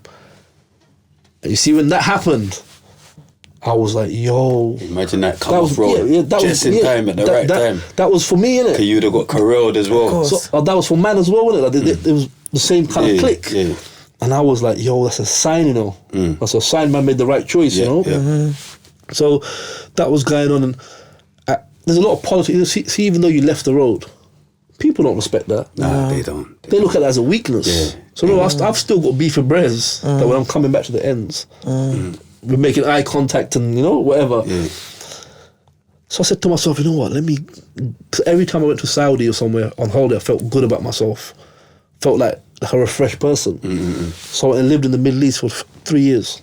Which part? Egypt. Go on. So I lived there for 3 years. And it was nice, man. I enjoyed that. You see, just completely away. I think I came back to the UK like once or twice for a little quick in and out. So that kind of like, I needed that though. Even though before that I was off the road, but I was still in England. You still kind of like, in England you move the way you move, you can't kind of let your guard down here. You see the way the road is, like you might get a 9 to 5 worker walking down the road and some little street you see him. They'll give him a pass just because he's a worker. They see like me or Spray walking down the road with a kettle on. Man's gonna try a thing with you. You do that if you're in a neighbourhood where you're not from. So you're always on your guard, innit? Do you understand what I mean? So you're always like making sure you know what's going on around you. But we're going to the Middle East. I went to Dubai for a while as well.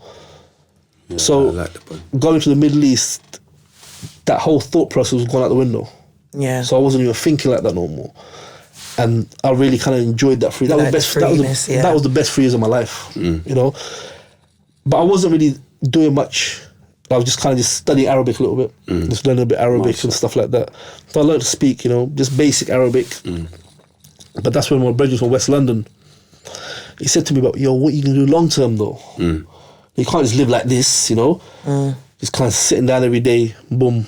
He said, you got to do something. And I was like, what do I do, dog? See roadmen have this delusion about when they leave the road, they open a business and they be successful. It don't work like that in real life, Like I've got Brez right now, I could phone them up and they think in their head they're going to open a business for 200 grand and they'll be successful. Like, bro, you might flop next month. It's not guaranteed. So my brother goes, what are you going to do? And I was like, you know what, I can't work for no one. That's one thing I can't do. Like, I just can't get into that. So I'm going to have to like hustle, but in the way kind of like I know how to hustle. So like even now, for example, I just finished renovating a house recently, renovated a yard. That I've done that for a while. I'll buy if someone's got a car for sale. Someone comes to me and said, they want 15 bags quick money for this.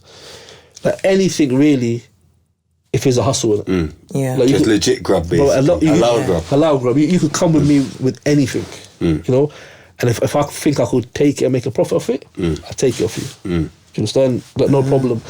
So if especially see with house transferable skills. Yeah, exactly. But it's hustling though, isn't it? Like it's hustling. Like one of my brethren, he left the road recently, started selling vans, like commercial vans. He's doing alright out of it. He's doing that kind of. There's good money in in house renovations. Yeah. But you see, the only problem is... Bridge and Bilal, that's what B does, man. That's what he does, Big up yeah? Bilal, yeah. See, the only problem is as Muslims, like, we can't get the mortgage thing, innit? So man can't really get involved in that, so he's kind of got to circumvent that, and it turns into a bit of a headache sometimes. But that's kind of like my passion, innit? That's my thing, that long term, that's something that I want to progress in, is renovation and stuff like that. Sure. So London's the place you want to do it. Yeah, of course. Yeah, London's the spot. Yeah. I remember houses here like £1 million. Yeah. Yeah, it's You're going up starting now, to- innit? So that's the thing. But yeah, like I said, you see, this is the misconception people have. Like when you come off road, you got to use them skills. It's that sharpness. You just got to use that sharpness, you know? Like, I know about kettles, innit? About watches, innit? I know about kettles. And I was there like, that's Yeah, my, I know. You got mine down to the T. Like, Yeah. what's that you wearing? A root beer? I was like, that easy, brother. you know what, that's my passion. Like, you know, like, so for me, like, is a case of just like keeping my eyes open, innit? You understand what I mean? No, maximum respect, man, for changing Yeah. your life around. Yeah. Guys, it's not easy, Yeah. man. Out here, man. And But even though, you see what You is get what I'm saying? yeah? Like, man changed my life around, not for like Boris Johnson and them people. Yeah. I don't care about For what Islam. it was for myself, my soul, innit? Yeah. You know, that's who it is for, my soul. Because ultimately I got to meet my Lord alone. Ain't no one coming with me, you know? Yeah. No one loves me that much to jump in the grave with me. I got to go meet my Lord Yeah, myself. you got innit? answers. Yeah. Yeah, And even now, Spray, like, we're not perfect, but just for the fact that you stopped smoking weed, Yeah. like people understand weed was our life. yes, that's Like, I would wake up in the morning and the half was Zoots in the ashtray. and that's my first Yeah. First thing in the morning. And the last thing. And the last thing, that, you get what I'm saying? Boom, you know? Yeah, So just for you to give up that, it shows the progress, innit? Yeah. So I'm not. But I'll be honest with you, I've just given it up till I make my first meal. I said I'm gonna smoke my first spliff when I make my first meal. So- That's how much I love it. Inshallah, you want. Inshallah, you get what I'm Like, saying? like I said, it was. You're slowly making, don't even want to smoke weed Exactly. again. Trust me. I'm telling you, I don't even reckon you will. Yeah, no, but Do you know what I mean? you got that bad for me though. Here you go. You got that bad card. I've been saving up like just to still feel like I'm in the game. Like you got a zoot for me, you got a zoot, but I've been getting zoot still. Man's collecting I just them. just bring it to my yard. That's how much I love weed. But now Yeah, we're gonna but- get into the fire round. I was gonna take the music out car. I thought I'd leave it all halal, but I put the music back in. 2-pack or Biggie? Back in the day, 2-pack, hands down, man. Come on, man. Jay-Z or Nas? This is obviously before. Nas. Before Before you've turned. Nas back in the day, man. Nas, man. Take Nas over Jigga, yeah? Nas a real nigga still. Mobb Deep or Dipset?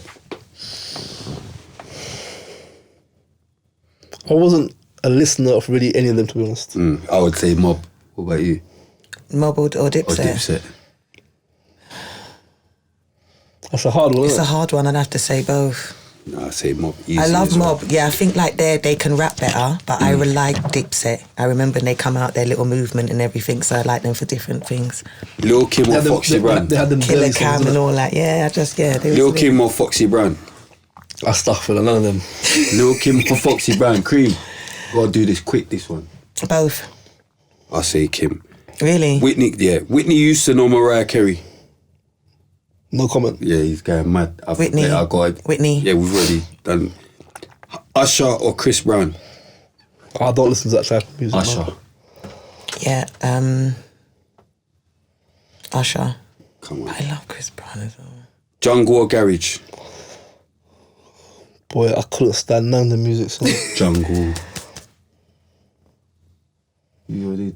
Garage. Hip hop or R&B? Hip hop, man. Hip hop. Alright, car or bike? Car. Car.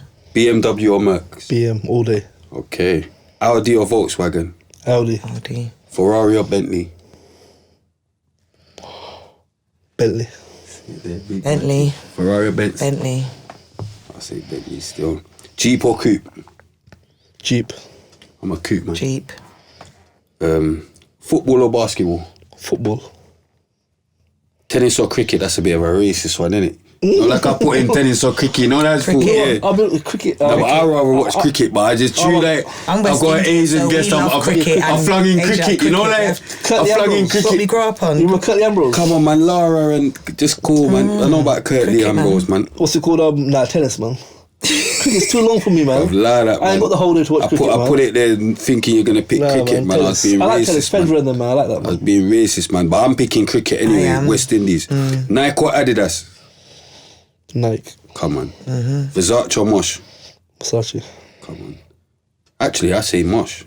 Mosh is coming back now, Versace. so. Gooch or Louis? Gucci. Gucci. No. I say Louis.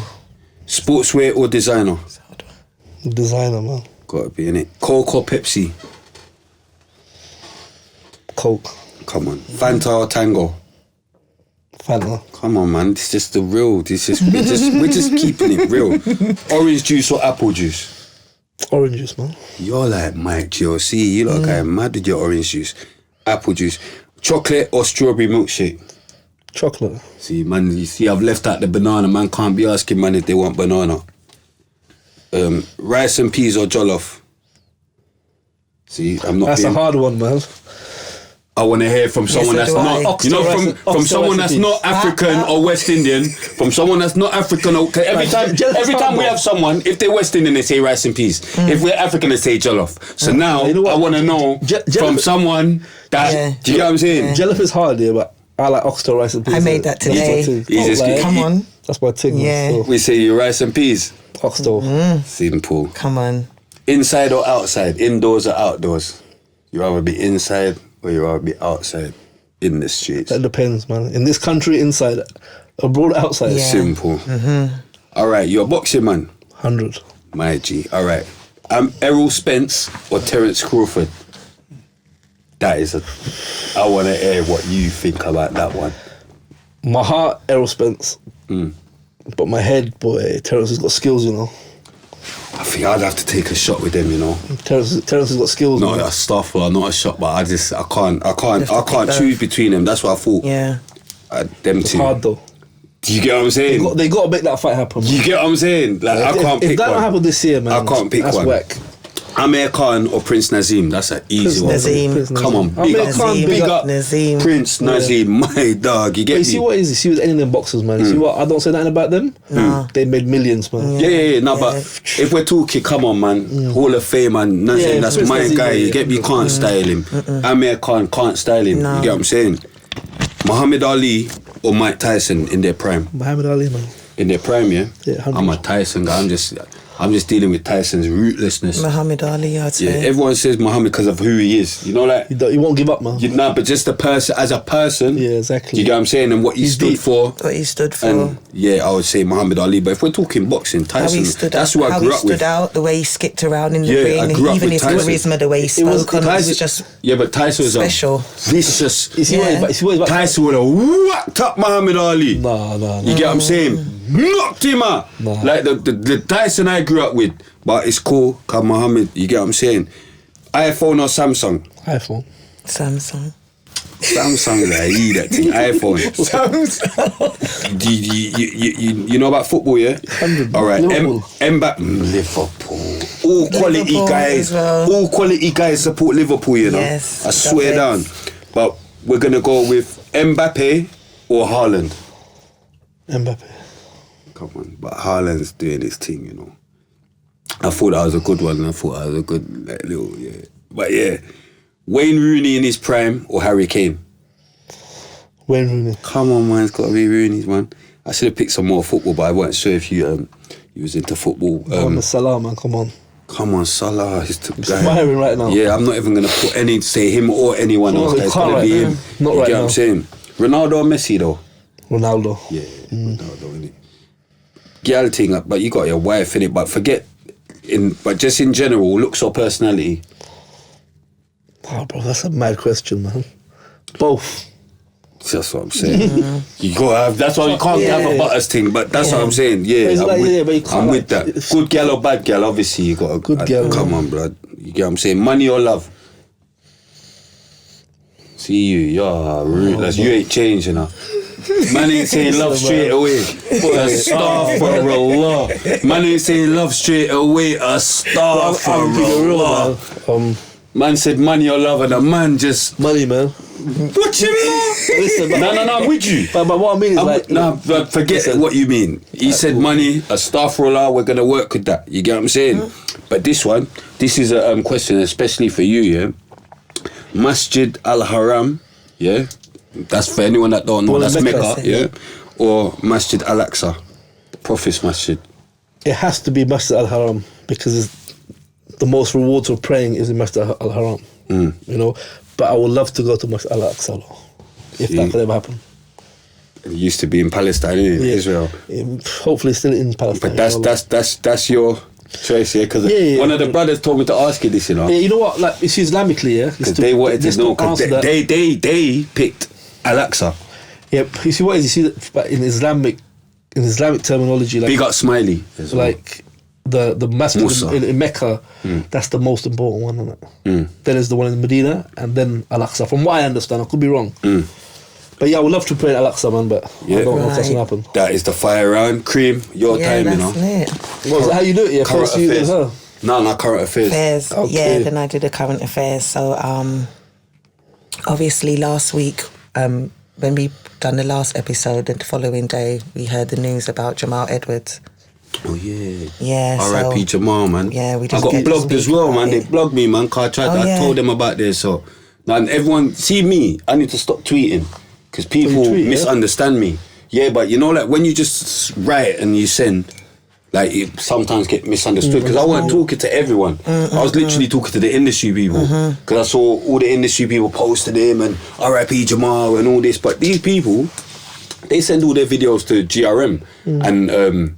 Like last time I spoke to Jamal and all that, and I've done third degree, I've always just kept using SBTV. My biggest video with Skepta, I could have went to GRM. Big up Colin. We didn't go GRM, we went SBTV.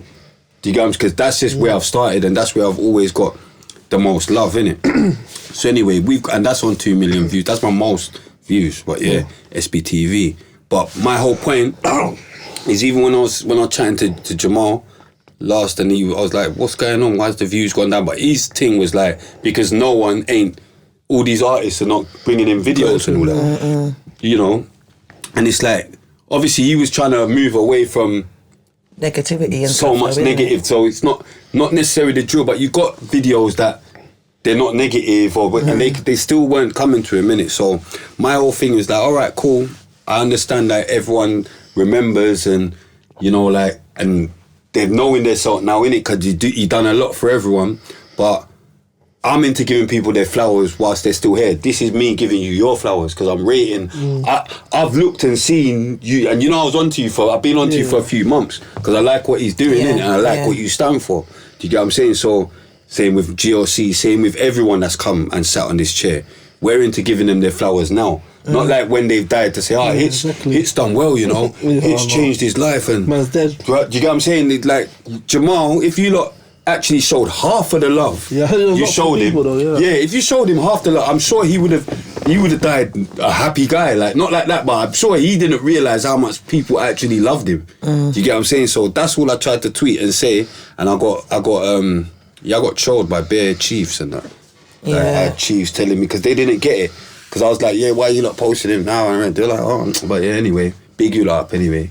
Cream. But R.I.P. Jamal Edwards anyway. Do you know what I mean? He was young as well, like 31. Yeah, he was only 30. Oh yeah, and I asked, does anyone know if he had that's what I was going to say. Took the jab. Yeah. I asked and I got trolled. It was like, nah, bad timing. But I just wanted to know, like, because it's just weird to me, like all these young people, like they're just dying. I've been out here a long time, many years. Obviously, alhamdulillah, and this hasn't been happening. I don't know so much young people to be dying like that. When someone young dies, that's the first question that comes in your mind. Like, how do they die? Isn't it? Like, exactly. And the sudden illness is not enough for me. Sorry. Yeah.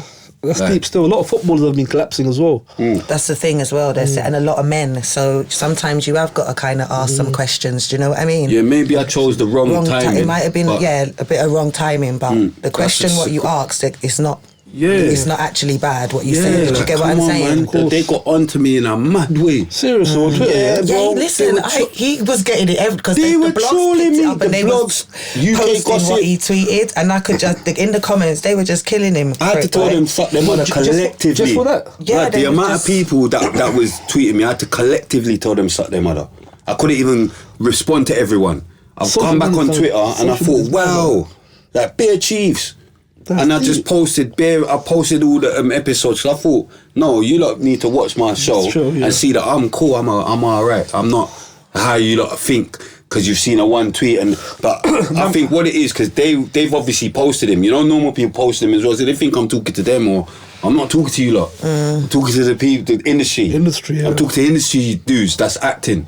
You get what I'm saying? Jamal this, Jamal that. You lot didn't care about him before he died. Sorry. Do you get what I'm saying? You weren't. Otherwise, you'd give him a one video every now and again. You wouldn't just jump on to the next man's nuts. Astaghfirullah. But the only thing I will say in regards to that though, as an artist, I don't think some of them it's that deep for them. Like, oh, let me go and put it on Jamal's. I think they're looking to put it on a platform that they Where think they is going to think- work for them. Yeah, Do you know no. what I They're just mean? putting it on. Like, No, they're just putting on the most exactly, but that's relevant why one. you play to put your thing on a platform so Yeah. that you can get the biggest outreach. Innit? Yeah, that's what they. Yeah, but then don't be acting. That's my whole thing. Don't act because this is what they do in it. That's the sort of things they do. They jump on people because you're more known now or that's fuckboy movement. I don't rate that. You know, just you think I care about? Oh yeah, they're just doing it for the most outreach. I just think you're a dickhead. You're You know a what pussy. it is? You know, just in any walk of life, in business, if someone's shown you love and made you elevate, Come on, man. Like, do you know what I'm saying? That. Yeah, Yeah, come on, man. Like, all of a sudden, what, because his thing's bigger, like, you're going to go to posties. Nah, man, I don't rate that. Don't rate it. Don't care what you think. Loyalty is not a big thing these days, though, is it? Yeah, it's not. So I think that's what they got mixed up. They think you're talking in general to everybody that's saying R.I.P., but you're talking to the ones that actually know him, that didn't show him any loyalty. They Do don't you even know understand him, that jump ship, or you know what I mean? You know, Yeah. boy, and then just after that. Skipper D! Exactly, literally, as well, with right? like a R.I.P. my big brother, you know. How did he pass away? I think it was heart attack. They said. But I don't think he it never said- got jabbed though. I don't know because Nah, I he never think got jabbed, I I don't think think. his family like said they want some privacy, so they didn't really given out like details. I think it was a heart attack, but that's crazy. How old was he? Skipper would have been. Is he in his 40s? Yeah, late 40s. Late I 40s, reckon, though. maybe mid to late 40s. I Young would say. still, though. Exactly. Yeah, but R.I.P. Skipper In though, there, man. That's come on. big bread. Our man grew up like you never picked jungle, but me picked jungle. Yeah, jungle. Yeah, Me Yeah, picked come on, jungle. yeah. You get what I'm saying? Yeah. Cause Skipper and Shabba and them Come on, boy there. yeah. You get Back in me? the day, Milton Keynes, did you ever used to go there? Oh, allow it. Come on, man. What's You it know what called? I'm saying? Sideway now. Sanctuary or something. Helter Skelter. Helter Skelter. That's the brother. Oh my days. But if we're talking jungle, we have to go to UN. We have to go to jungle main. We have to go to even Ireland in Ilford. We have to go to Adrenaline Village in Battersea. That You music there, understand? everyone take pills, isn't it? Yeah. Oh my But I weren't even. Well, I weren't, but I weren't even on the pills. pills them time there. It was more so, buying food still or stuff. You get me? But that's how I knew about the seasons. You get me? But remember, man's just following people. You get what I'm trying to say? But yeah, boom. R.I.P. Skipper, man. R.I.P. Skibberdy. R.I.P. the dog, man. You know what I mean? R.I.P. the dog, man. Yeah. Okay, to me, he just represents like an era, man. You get what I'm saying? So it's Yeah. like Skipper His name was and big Shabba, back in man. the day, for real. Yeah. You get me? And I see. I saw a lot of outpour Big up for Shabba him D as well, though, 'cause I can see Yeah. he's hurting off it still. Yeah, yeah. You get me? 'Cause remember Stormin as well. Stormin's gone, my Dominican brother. R.I.P. Stormin in the same breath. You get me? Yeah, man. But quick R.I.P. But yeah. Definitely. And then the next one though, did you lot see about the mum, that young black mum and her ex-partner that killed the Oh little my baby? days. Imagine, even when I screenshot like the stuff about it, I cropped out their face. I don't even want their faces in my phone. I just caught some headlines. I was like, yo, I can't even read that. You know? I couldn't read all of it. I haven't listened to apparently they had footage or something. They could hear in her phone stuff. Why though? Why? Gunshot for them. Did you know that apparently, I only found out because I didn't want to read up properly everything because it disturbed me. But apparently he was non-verbal, the baby. Didn't talk. 2 years old. Do you know what I mean? Yeah. And she told the ambulance that he got the 41 fractures from her trying to give him CPR. Wow. Do you get me? Yeah, no, forget all of that anyway. Let's just talk about the war that's going on. I don't want to chat about it. Yeah, but that makes me sick. Yeah, can I just say one thing about it though? I'm just going to say the stepdad got murder. I don't want to hear that. They got guilty this week basically anyway. He got murder and she got manslaughter, but I think the mum needs to get murder as well. I don't think that's disgusting. I just think that she should have got it as well. Killing a baby, man. Yeah, I don't want to talk about that. But we've been everywhere and it was on the news and you know what I mean? But the war. Let's get into the war. Ukraine and Russia. Yeah. Putin a bad boy, but yeah. Putin a bad boy. No, but I'm just... Putin a bad boy. Leave him alone. But what are you saying about it? Don't trouble Putin. I'm a bad boy. And if you want London to get bombed up, then... It's up to you. I think I didn't like what was going on. In the beginning as well, I was like, that's just disgusting. I was praying for Ukraine. And then... So and you see how they're dealing with the black people in Ukraine. I saw a 3-week-old black baby with their mum outside and they wouldn't let them into the shelters. And then Ukraine care about black people. Like, you're not start. Do you get what I mean? You know, for me personally, like, Usyk better go and deal with what he needs to deal with, yeah? Usyk and Klitschko's, isn't it? Yeah, they need to go and... What do you think? You know what? Me personally... Putin you see all these leaders, whether it's Putin or Boris or Biden... Putin, to me, I look at him like a Gaddafi. You know what it's like? They're all as bad as each other. Like, that's the first thing. I don't think Gaddafi was bad. That's my middle name. That's my middle name. My dad rated Gaddafi. So they're all as bad as each other, yeah? The civilians is the people that, you know, your heart goes out to them because they're going to have to deal with the bombings or whatever. But as for these leaders, man, they don't care about nothing. Like, when it comes regarding us. So, like, with me personally, I don't support no one. The ones there is just the civilians, isn't it? That's it. Apart from the civilians, these leaders, man, like imagine Boris and America and England telling him, "Oh, you can't do that."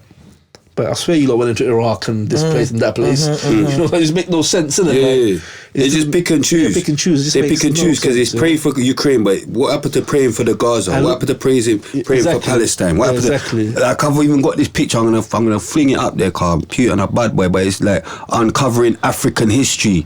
Young Africans who have failed to learn African history will never know that Russia's Putin, here pictured alongside Zimbabwe and Mozambique's freedom fighters Emerson Mnangagwa or whatever and Samora Machel, respectively, was giving African rebel leaders liberation strategies against their colonial aggressors.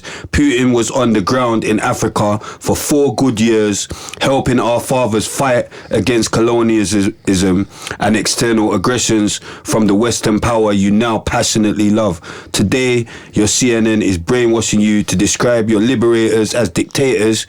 You do not know that you are now a free African thanks to Putin, Castro, and a few others. That's done. You know what's deep though as well? Like that's Putin there, blood. I'm gonna fling it up. You know what's really deep? Underground with the African them, boom. Putin a bad boy. You know what's really deep though? You see, Eastern Europeans got like big problems with racism, like big problems, but they don't really want to talk about that. Do you understand? Like they don't want to even like discuss that. And this just the double standards are just mad. Like the double standards are so blatant. Did you see that thing from Trevor Noah? No, what was that? He done that thing about brought them little clips of how they, you know, like talking about Ukraine compared to what happened in other countries.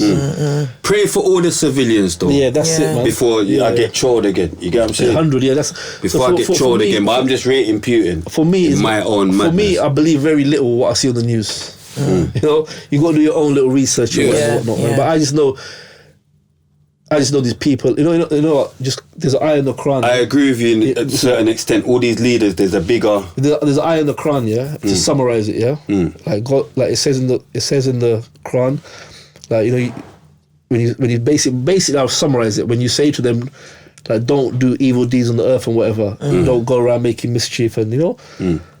They just turn around and apply it. They said, nah, but we're just peacemakers. You know, that's exactly like Boris and these men. Last year they're bombing somewhere. This year the peacemakers, like, it's just picking, choosing, playing games. You have to big up Putin as well. The way he's stopped COVID in like 48 hours. COVID's done? COVID. They've got COVID. in 48 hours. It's all about the war now. What COVID? But apparently that's what it was meant. That's the way it's meant to be going, though. It was first the COVID thing, and then the next thing is going to be the war thing. Do you know what I mean? But we'll see. Yeah, we don't know where this might end up. I see something about some ceasefire and Putin, and so it's all panning out. I think they can't chat to him. But they know they can't. You know what it is? He's a bully other bullies. We're going to be going through things with petrol and all kinds of stuff. Petrol's and that, like £1. You saw even Trump. Trump was trying to pattern with him. Cause Trump's a madman as well, you know. He was a madman. Trump a bad boy as well, you know. Trump a bad boy. Like people don't realise who the real Trump a killer. Putin a killer.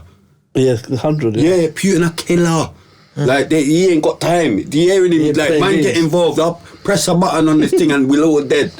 He's on that. You get what I'm saying? I'll kill us all. You know, right now, nuclear power. You know the crazy thing is, I'll turn everyone into make everyone get born with 4 legs. You know, if the crazy thing is, World War II, like it really escalated. You know where it really escalated, right? Germany invaded Poland, isn't it? Yeah. And Russia invaded the other side of Poland. Yeah. And bam, that sparked the thing. There was little things going on between before then, but that sparked it and it was there. So you never know, boy.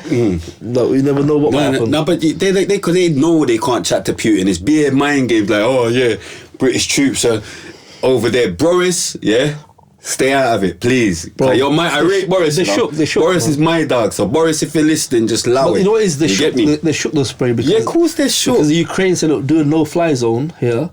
They're like, no, but if we lick down Russian plane, that's war, innit? I'm like, bro, you're shook, basically. Yeah, you know what I'm saying? They can't, and you know, Ukraine need help, like we need help, but they're like, no, you're doing good. You're doing good, man. They're shook. He's got them shook. They're not interested. Like, look, you know how quick they are to come and defend people. I know. Like, what Putin said, bomb Libya. Putin are making them know, look, anyone get involved, and he's made them know, anyone get involved, you will see what you've never seen before on this earth. I know I'm going mad. Some big straps, isn't it? He's talking, he's making you know, Russia, we are one of the biggest nuclear powers. Yeah, exactly. I will press a button on the whole world right now. Do you get what I'm saying? And mash up everything. But pray for Ukraine.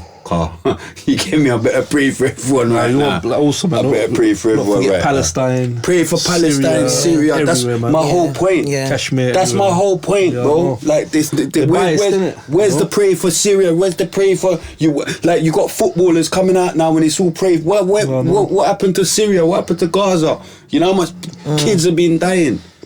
Yeah, but racism, innit? You get what I'm saying? You know how much war? Like go look on Gaza Strip. Gaza Strip is way more riddled than the Ukraine. 100%. Way more riddled.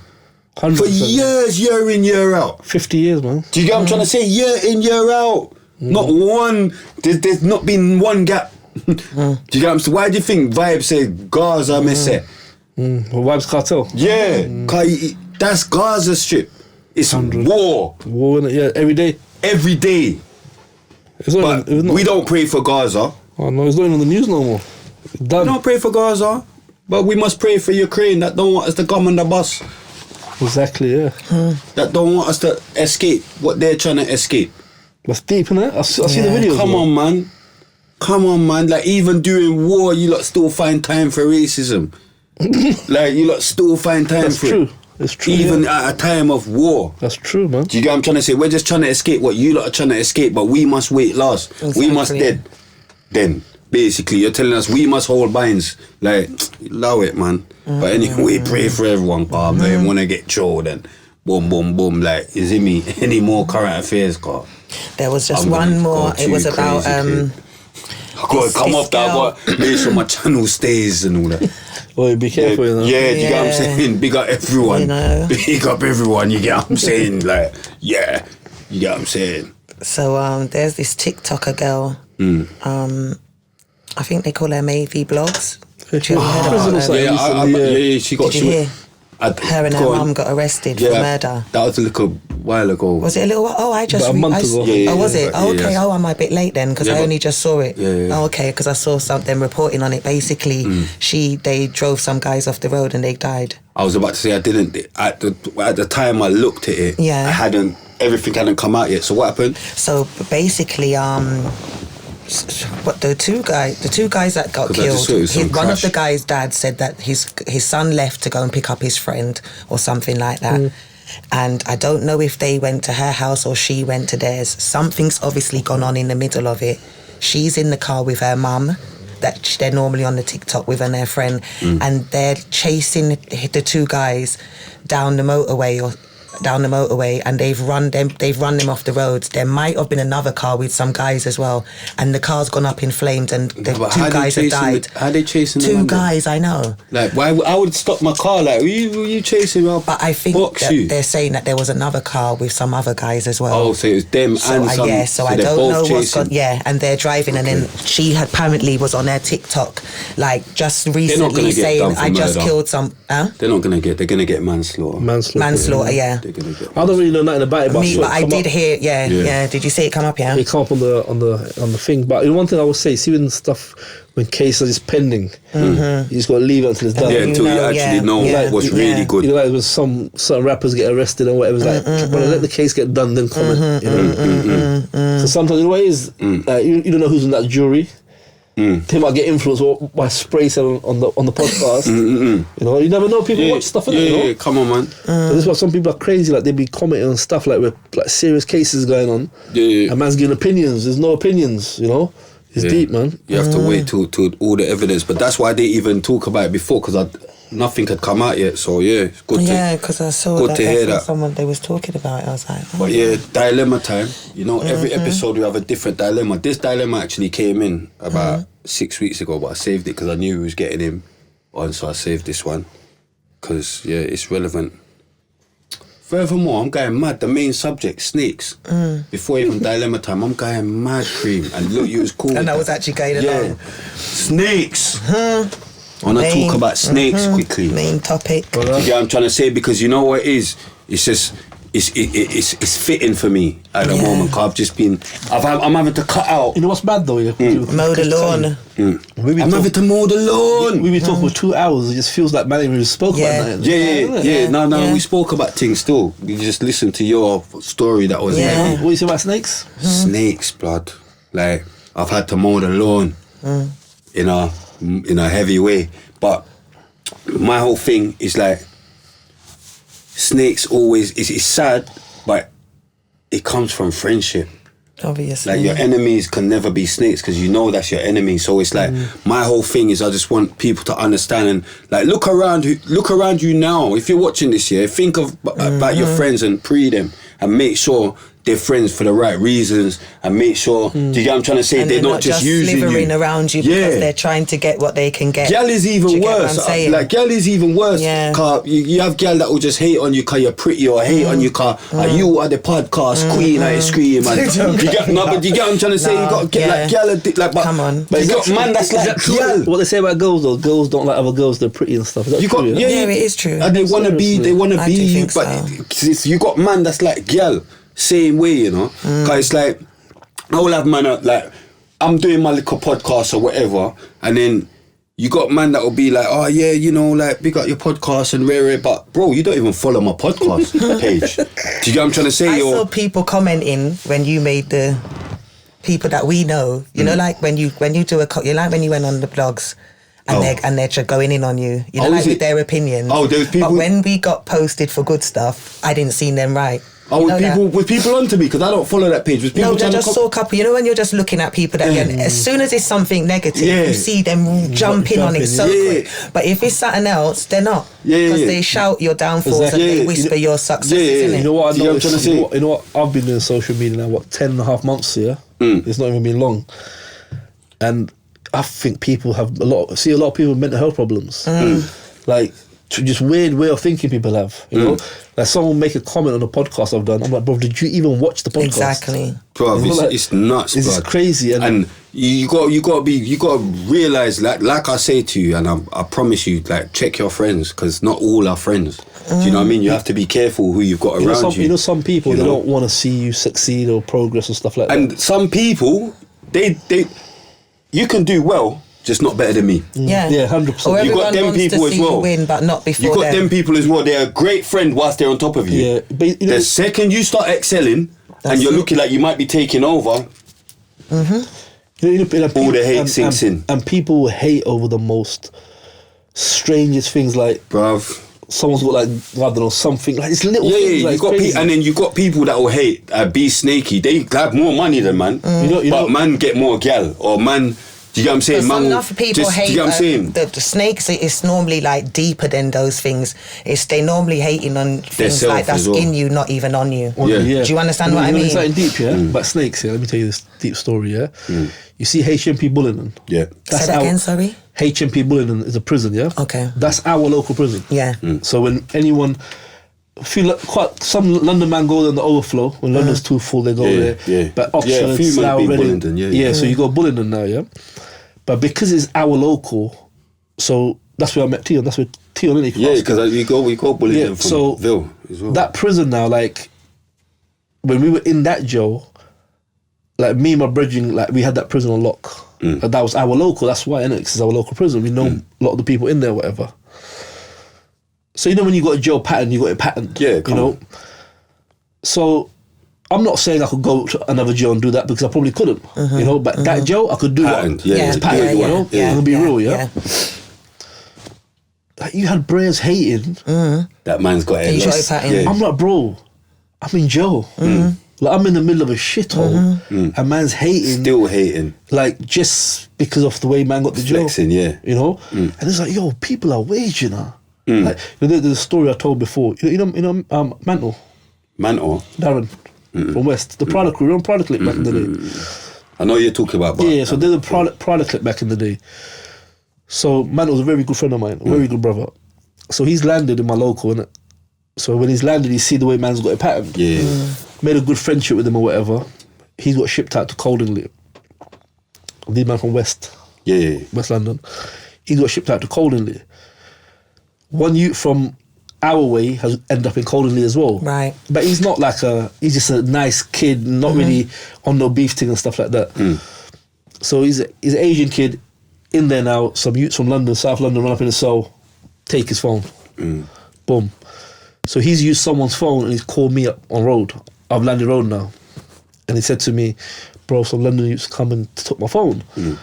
But I know Mantle's in that prison. Okay, you patterned it.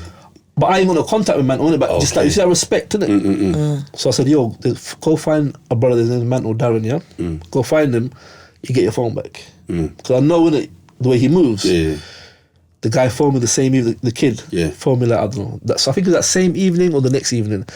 He goes, bro, I can't believe I got my phone back. You know, man, take your phone in jail. You're not getting that back. You're not getting that back. And he couldn't, brother, imagine Brayers were hating because man made that happen. I mean, what type of thing is that to hate on? Because you know why? They want to be that guy. You get what I'm saying? They want to be that dude, you know? And like, this is the thing, man, is like people will hate on things that are just so like, when you like break it down, it's so unlogical to hate on that.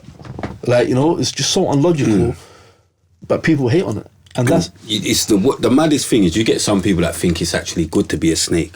Like, oh yeah, like, you know, like they think it's a good thing, like, yeah, because, you know, people don't know what they're thinking and I just think it's such you're just a scumbag. You're just a scumbag, and the worst thing to me, what I think about, scumbag, it's scummy. And what it is with snakes is you don't see a snake until it's right beside you. You know what I'm saying? You're not going to see him moving coming towards you. Know you'll just see when he comes here. Do you understand? So in order to move like a snake, you know what kind of sly ways you've got to have. You're a plotter, you're a schemer, you're two-faced. See, like what you tweeted something. You tweeted something the other day, and I resonated with it. You know, she put something like real ones don't need to plot and scheme because this just comes natural to us. Like, we don't need to. It comes so it's natural. It's not no snaky plotting and scheming. It's not no snaky thing. But that's where the hate comes in because it don't come natural to you. So you have to plot and scheme because you come in to take something what I have. Do you understand? You know, it's like this now. Imagine like you're doing a hustle, whatever you're doing, and I see you doing that hustle, but you're my brethren. I'm not gonna go behind your back and let you find out a month later I'm hustling whatever you're hustling. I'm gonna shout at you and say, yo, spray. I want to jump on that, innit? Understand? But you find man that go around behind your back, and it's like, why would you need to do that? Let me find out why a third person. For instance, man start his clothing thing, and before man jumps on to back your clothing thing, a man will start their own clothing thing. Like, he's got that. Let me start a clothing thing. Is that your thing?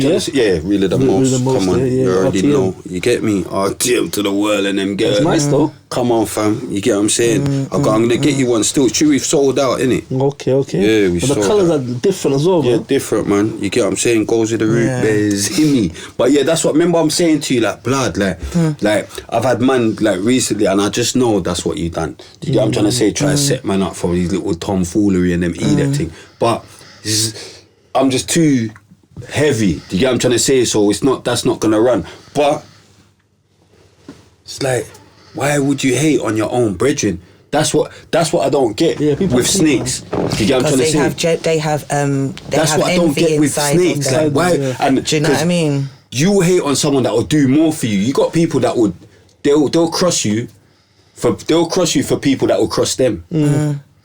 Because they can't see in hindsight. That's why. Yeah, exactly, It's like if somebody robs something, and if they kept that connect there. In hindsight, they would make more money, but you've just got what you just took. There. Imagine this. I've had a man do this cream, yeah. I've licked it, yeah. So imagine I've licked it, boom. And remember, see that stainless thing? What you're talking about, the other stainless thing. So I had that before, innit? But I don't care about jewels like that. Do you get that? So I've just had my little jewelry, whatever. But a couple of the young bucks on my ends, when I've licked it, said, "Yo, go and put something on your wrist, bro, man." Because remember, they're looking at things different. You get what I'm saying? Big up Oscar, big up Pinky. But they're looking at things different. They're saying, "Nah, bro, man, go and put something on your wrist." You get what I'm saying? So I said to a man, "Yeah, bruv, you know what? I'm going to fling something on my wrist, you know? And I'd maybe put a 15, 20 on my wrist." Man said to me, "Nah, blood, what you do? You got to watch, blood. Like, are you not, like, this is what my brethren said to me, yeah? You got to watch, blood. What are you doing? Nah, fuck that. Even with the car, man said, just get a little $6,000 thing or something. Just get a little 6 bags thing. Cause man don't want you to look how you can look right now. I went and put 20 on. I just got a little thing for 20 quid, which is a little car. Oh, yeah. Quick, boom. I've got my thing on my wrist, but my whole point is, couple months later, my brethren's licked it. He's gonna put 45 on his wrist. He's gonna put He's telling you, yeah. Do you get what I'm trying to? But 2 months later, 2 months before, it was like, no. So my whole point is, you need to watch people, blood, and you need to what people are saying to you as well. Do you get what I'm saying? Even the advice, what people are giving to you, should show you what if people are for you or not. You get what I'm saying? I've had advice like, I've got into little scrapings or whatever, and it's like, no, you need to stop your podcast. It's fucking with your gangster. Why would I need to stop my podcast? The one thing that's doing well for me, or it's got me. Do you get what I'm trying to say? So it's like, okay, you're watching my podcast. My podcast is bothering you. It must be bothering you, because this ain't even the first time you've said it. You said it. Do you get what I'm saying?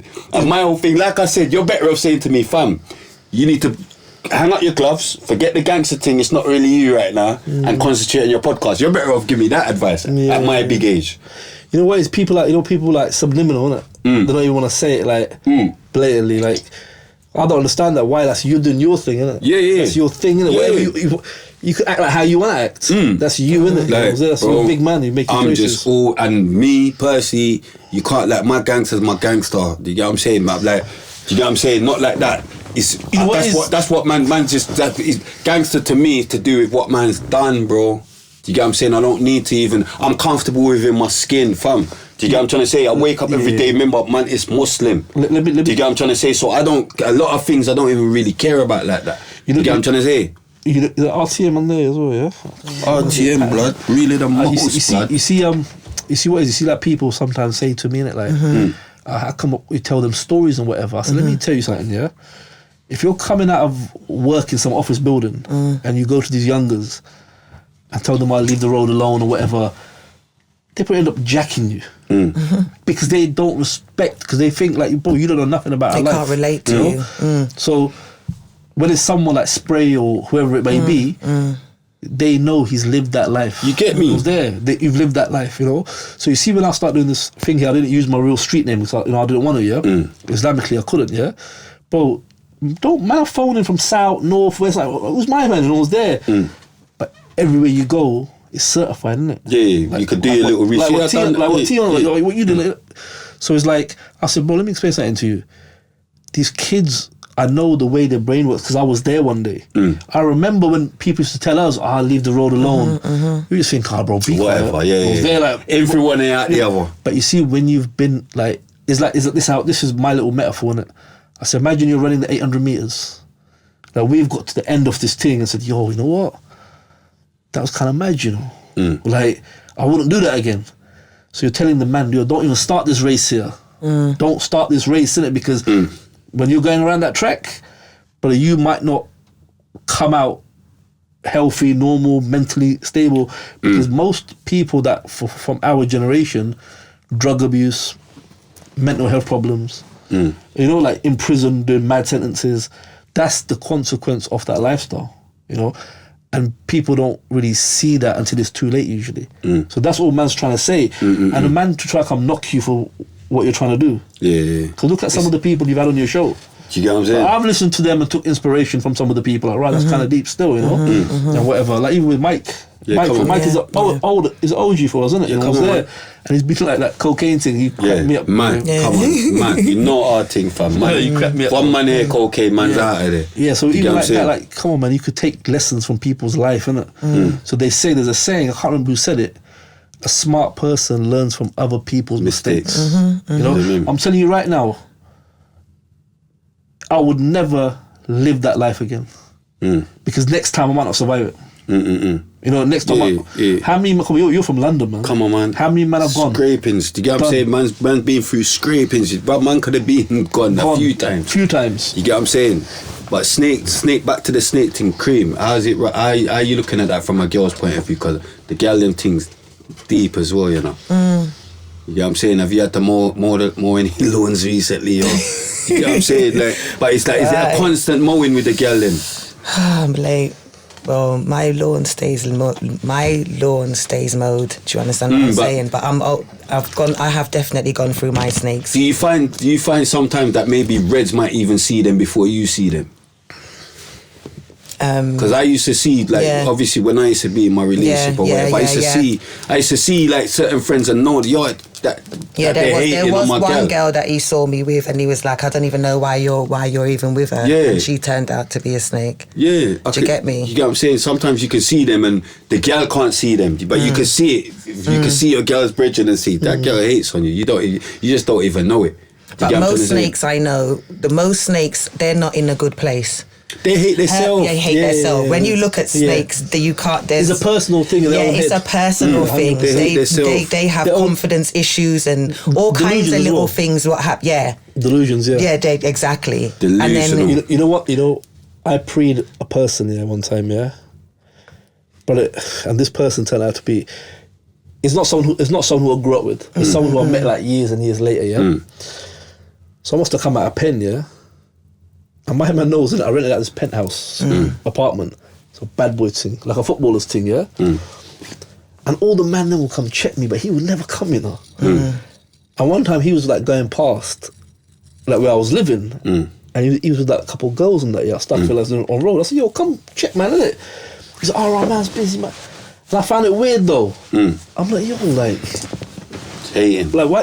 Like, just couldn't bear to see you doing good. I asked that question, like, is this... But I'm not even looking at it like that. I don't care. Bro, you can take the key, go stay here. I don't care about it. And it was there.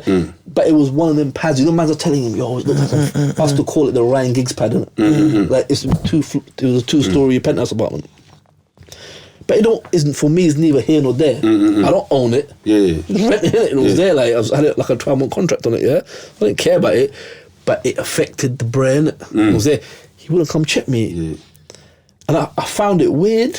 And then years later, he revealed his true colours. Of course he did. Years later, and I was there. So you see with me, like, personally, like, I've got my brethren who I grew up with, innit? Like, from kids. And I'm good with that. Yeah, come on. Just I'm happy with that. But I find even all the no new friends thing is just that thing as well, because sometimes the new friends are better than the old ones. True, that could be... Do you get what I'm trying to say? The new friends, because you've got people that just come into your life tomorrow. Yeah. And they'll do better for you than some people that's been in your life forever. Most of the time you pick your new friends, innit? Yeah, true. And your old friends are friends that you had because they was around you. Yeah. Do you understand what I mean? Exactly. So yeah, You definitely. Alpo, I don't forget Alpo though. Exactly. But what, the snakes, you lot slithering motherfuckers. How did you feel when Alpo got slapped over? Bruv, Didn't feel anything. it's not my bridging, innit? Not like that, but do you get what I'm trying to say? I was like, He's not like, obviously, like, it's for the game. For the game, it made sense for the game. and not even that. I was like, You get what I'm saying? I was like, why would you do that? Like, why would you go back there? Yeah, no, but it made sense for the game, innit? Because you're snitching. They've arrested some young you're youth as well snitching for it, Yeah, innit? he's in prison now. Yeah, you're a snitch, you forget binds, yes. You get what I'm saying? But Like, he was barefaced. it's nothing to do with me, innit? Like, I'm a man, I don't invest my time or Yeah. feelings or emotions. I in just couldn't things understand that why he don't- would go back. It doesn't, you get what I'm saying? But boom, cover up the time. Dilemma. I picked this one because I didn't want to talk about them snakes. Fuck you lot. But yeah, their RTM podcast show. This one's deep, you know. I've been listening to Spray since the first time I went to prison, and I'm loving the podcast. Big you up. I'm Bengali, and both my parents are also Bengali from Bangladesh. I'm from South London and have grown up around black people my whole life. I've been with my girlfriend for nearly a year now and really love her. She is black with a Jamaican background. My mum and dad thinks I'm still single as I haven't been able to tell them about my girl, as I know they wouldn't approve because they have always been racist towards black people in private.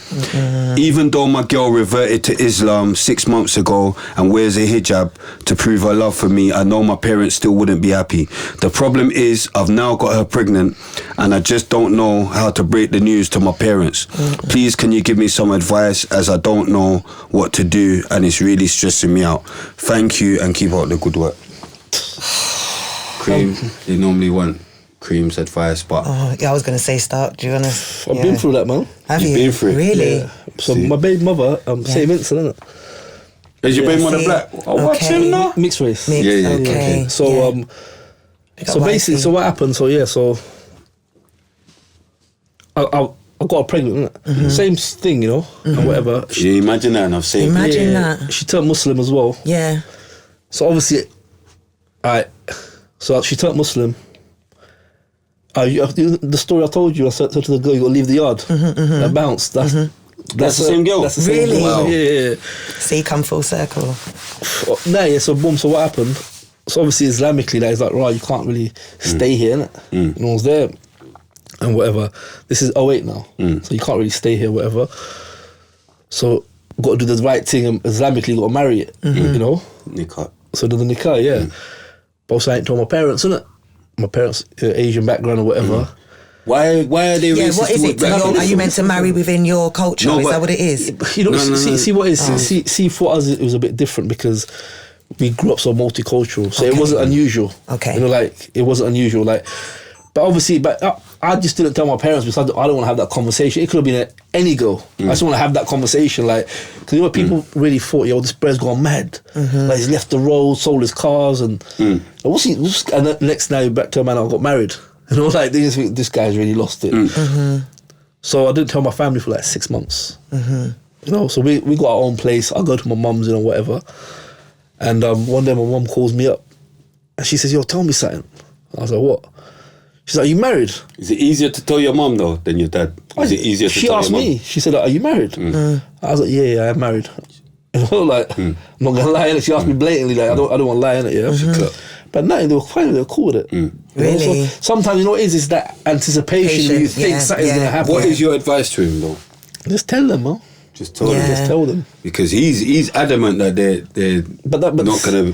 He's adamant. even if- Maybe your Yeah, but parents he's might be about more to start diverse. a family innit? now, innit? But, They're yeah, gonna. but even if they don't at first, man, you have What to can- accept yeah. it, innit? Like, what can you do? You can't like live in like hiding your whole life, innit? Just like what I mean or whatever, whatnot. So But what, like, see, like, even, like, obviously, like, man go masjid and that, go Jummah and that, take salam, everyone salams, man, and all that, yeah? But then, like, what's the problem with now, if they wouldn't let their daughter bring back a black man, that would be mad for them. And it don't even matter if you're Muslim. Yeah, actually, what it is, I'll be honest with you, see what it is. And I just don't get it. Yeah, it's you know what I'm saying? They'd rather you bring back a white man than a black man. It's a cultural thing as well, 100%. It's like we get we get it from every, you know what I'm saying? Black people get it from everywhere we look. You know what it's everywhere we look. You know what it's, but I'll be honest with you, see, even for me, like, for me to get married in the community is hard. It's probably easier for you I would have thought it's easier with a black girl than bringing back a black man. No. Than a daughter bringing back a black man. You know what I'm saying? 100%. But what I mean is, like, see, within the Asian community itself, like, see, like, ex-roadman, they're not just letting us marry their daughters. Because you'll be in prison, like, you see what, sometimes, I'll be honest with you, people don't really understand it, you know. Sometimes it is just ignorance. Just like what I mean. But sometimes they have so much high expectations for their daughter. Like, you know, like, if I wanted to now go marry an Asian girl, imagine I want to go marry an Asian girl now. The first thing her dad's gonna ask me, first thing I guarantee you, what degree have you got? Yeah, he wants to know. I've been in prison 3 times, I got no degree. Yeah, I got a degree in law. So, bro, from the time you ask that question, no, door closed, finished, bang, you know what I'm saying? You don't care, you know what I'm saying? So sometimes it's just the case. No, but fam, man pull up there as a black man, he's not even going to ask you what degree you got. That's even he's not even going to ask you what degree you got. Don't get me wrong, things are starting to get better now, 100%, you know what I'm saying? But it's just because you need to remember, some of these people that we're talking about, bro, they grew up in villages, bro. Like, they don't know nothing else, you know? You see, when we were growing up, but they were, like, so harsh to us. Man felt like so detached from the elders, you know, the old men from the community, that they were just so harsh and they were just kind of blatant in your face. So it's a problem, don't get me wrong, innit? You just know what I mean? It's a problem, but because you know what it is? Every community's got that, bro. But I'm going to be honest with you, see, me and my man, we got a lot of racism from the West Indian community, you know? A lot, you know, it was there where it was kind of like, they would say certain things or whatever, and then obviously the African breads or whatever. But what I'm saying is, sometimes you've got to just educate people, bro. Yeah.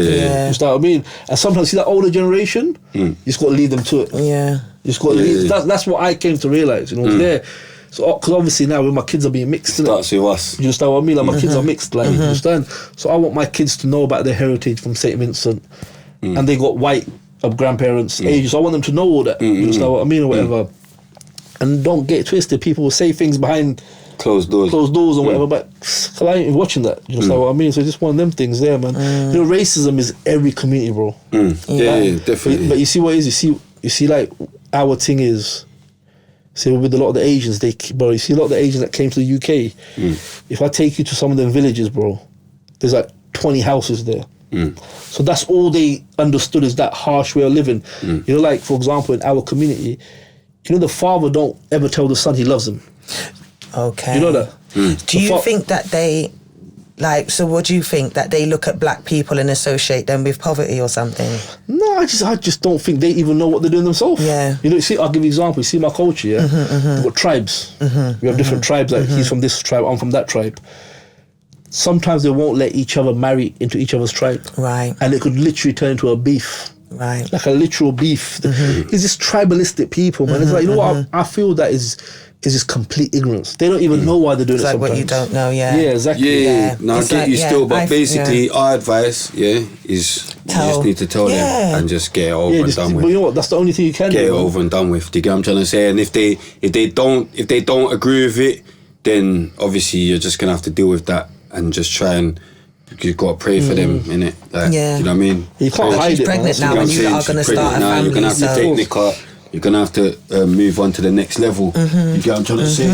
Every episode as well, we give them a book to go and read. But yeah, let us know how that goes. Well, who wrote that book? You? Do you know? I know. I wish, but no, I didn't write this book. I went studio day before yesterday with Mike GOC, Craft House, and big up Sky. Big up Sky. So, because we have a book, we have a section where we promote books. So obviously, because someone's gone and done this, I thought I'd promote it today, me and Cream. Because, you know... Well, a kid's book, yeah, so he's actually done his own book, children's book. He's made a kid's book. Yeah? Silly Daddy, Funny Daddy,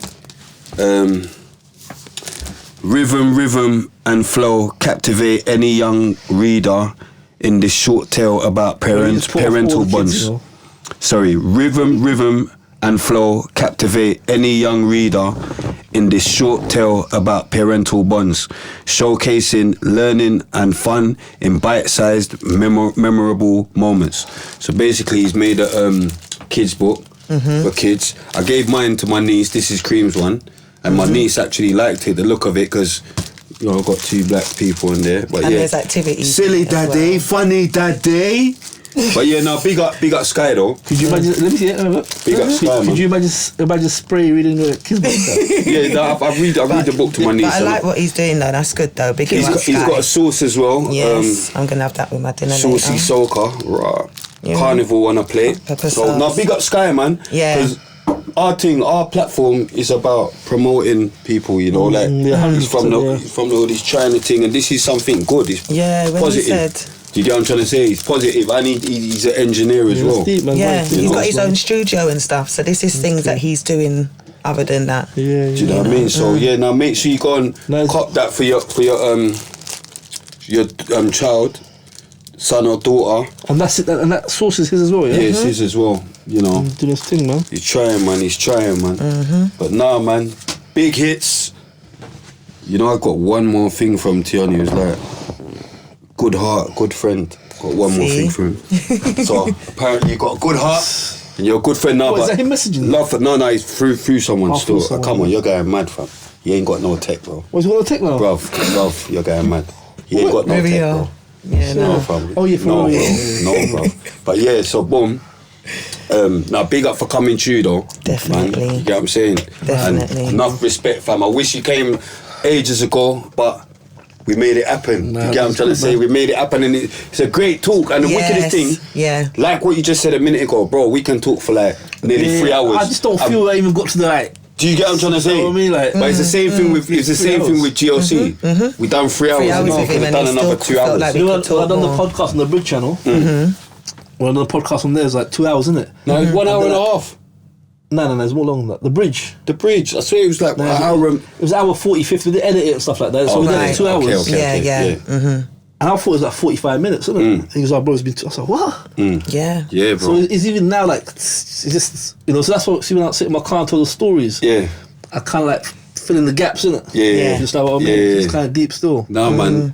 Great You episode, man. know. Right now we're trying to put a script together, innit? Hopefully try to put a movie together, man. Got a little couple plans. Inshallah. That's a good. Have Spray acting in there. Yeah. Yeah, no, I'm ready. Yeah. And Cream's And ready. me. We're ready. We're ready. villain. You get what I'm saying? We're ready. Astaghfirullah. You get me?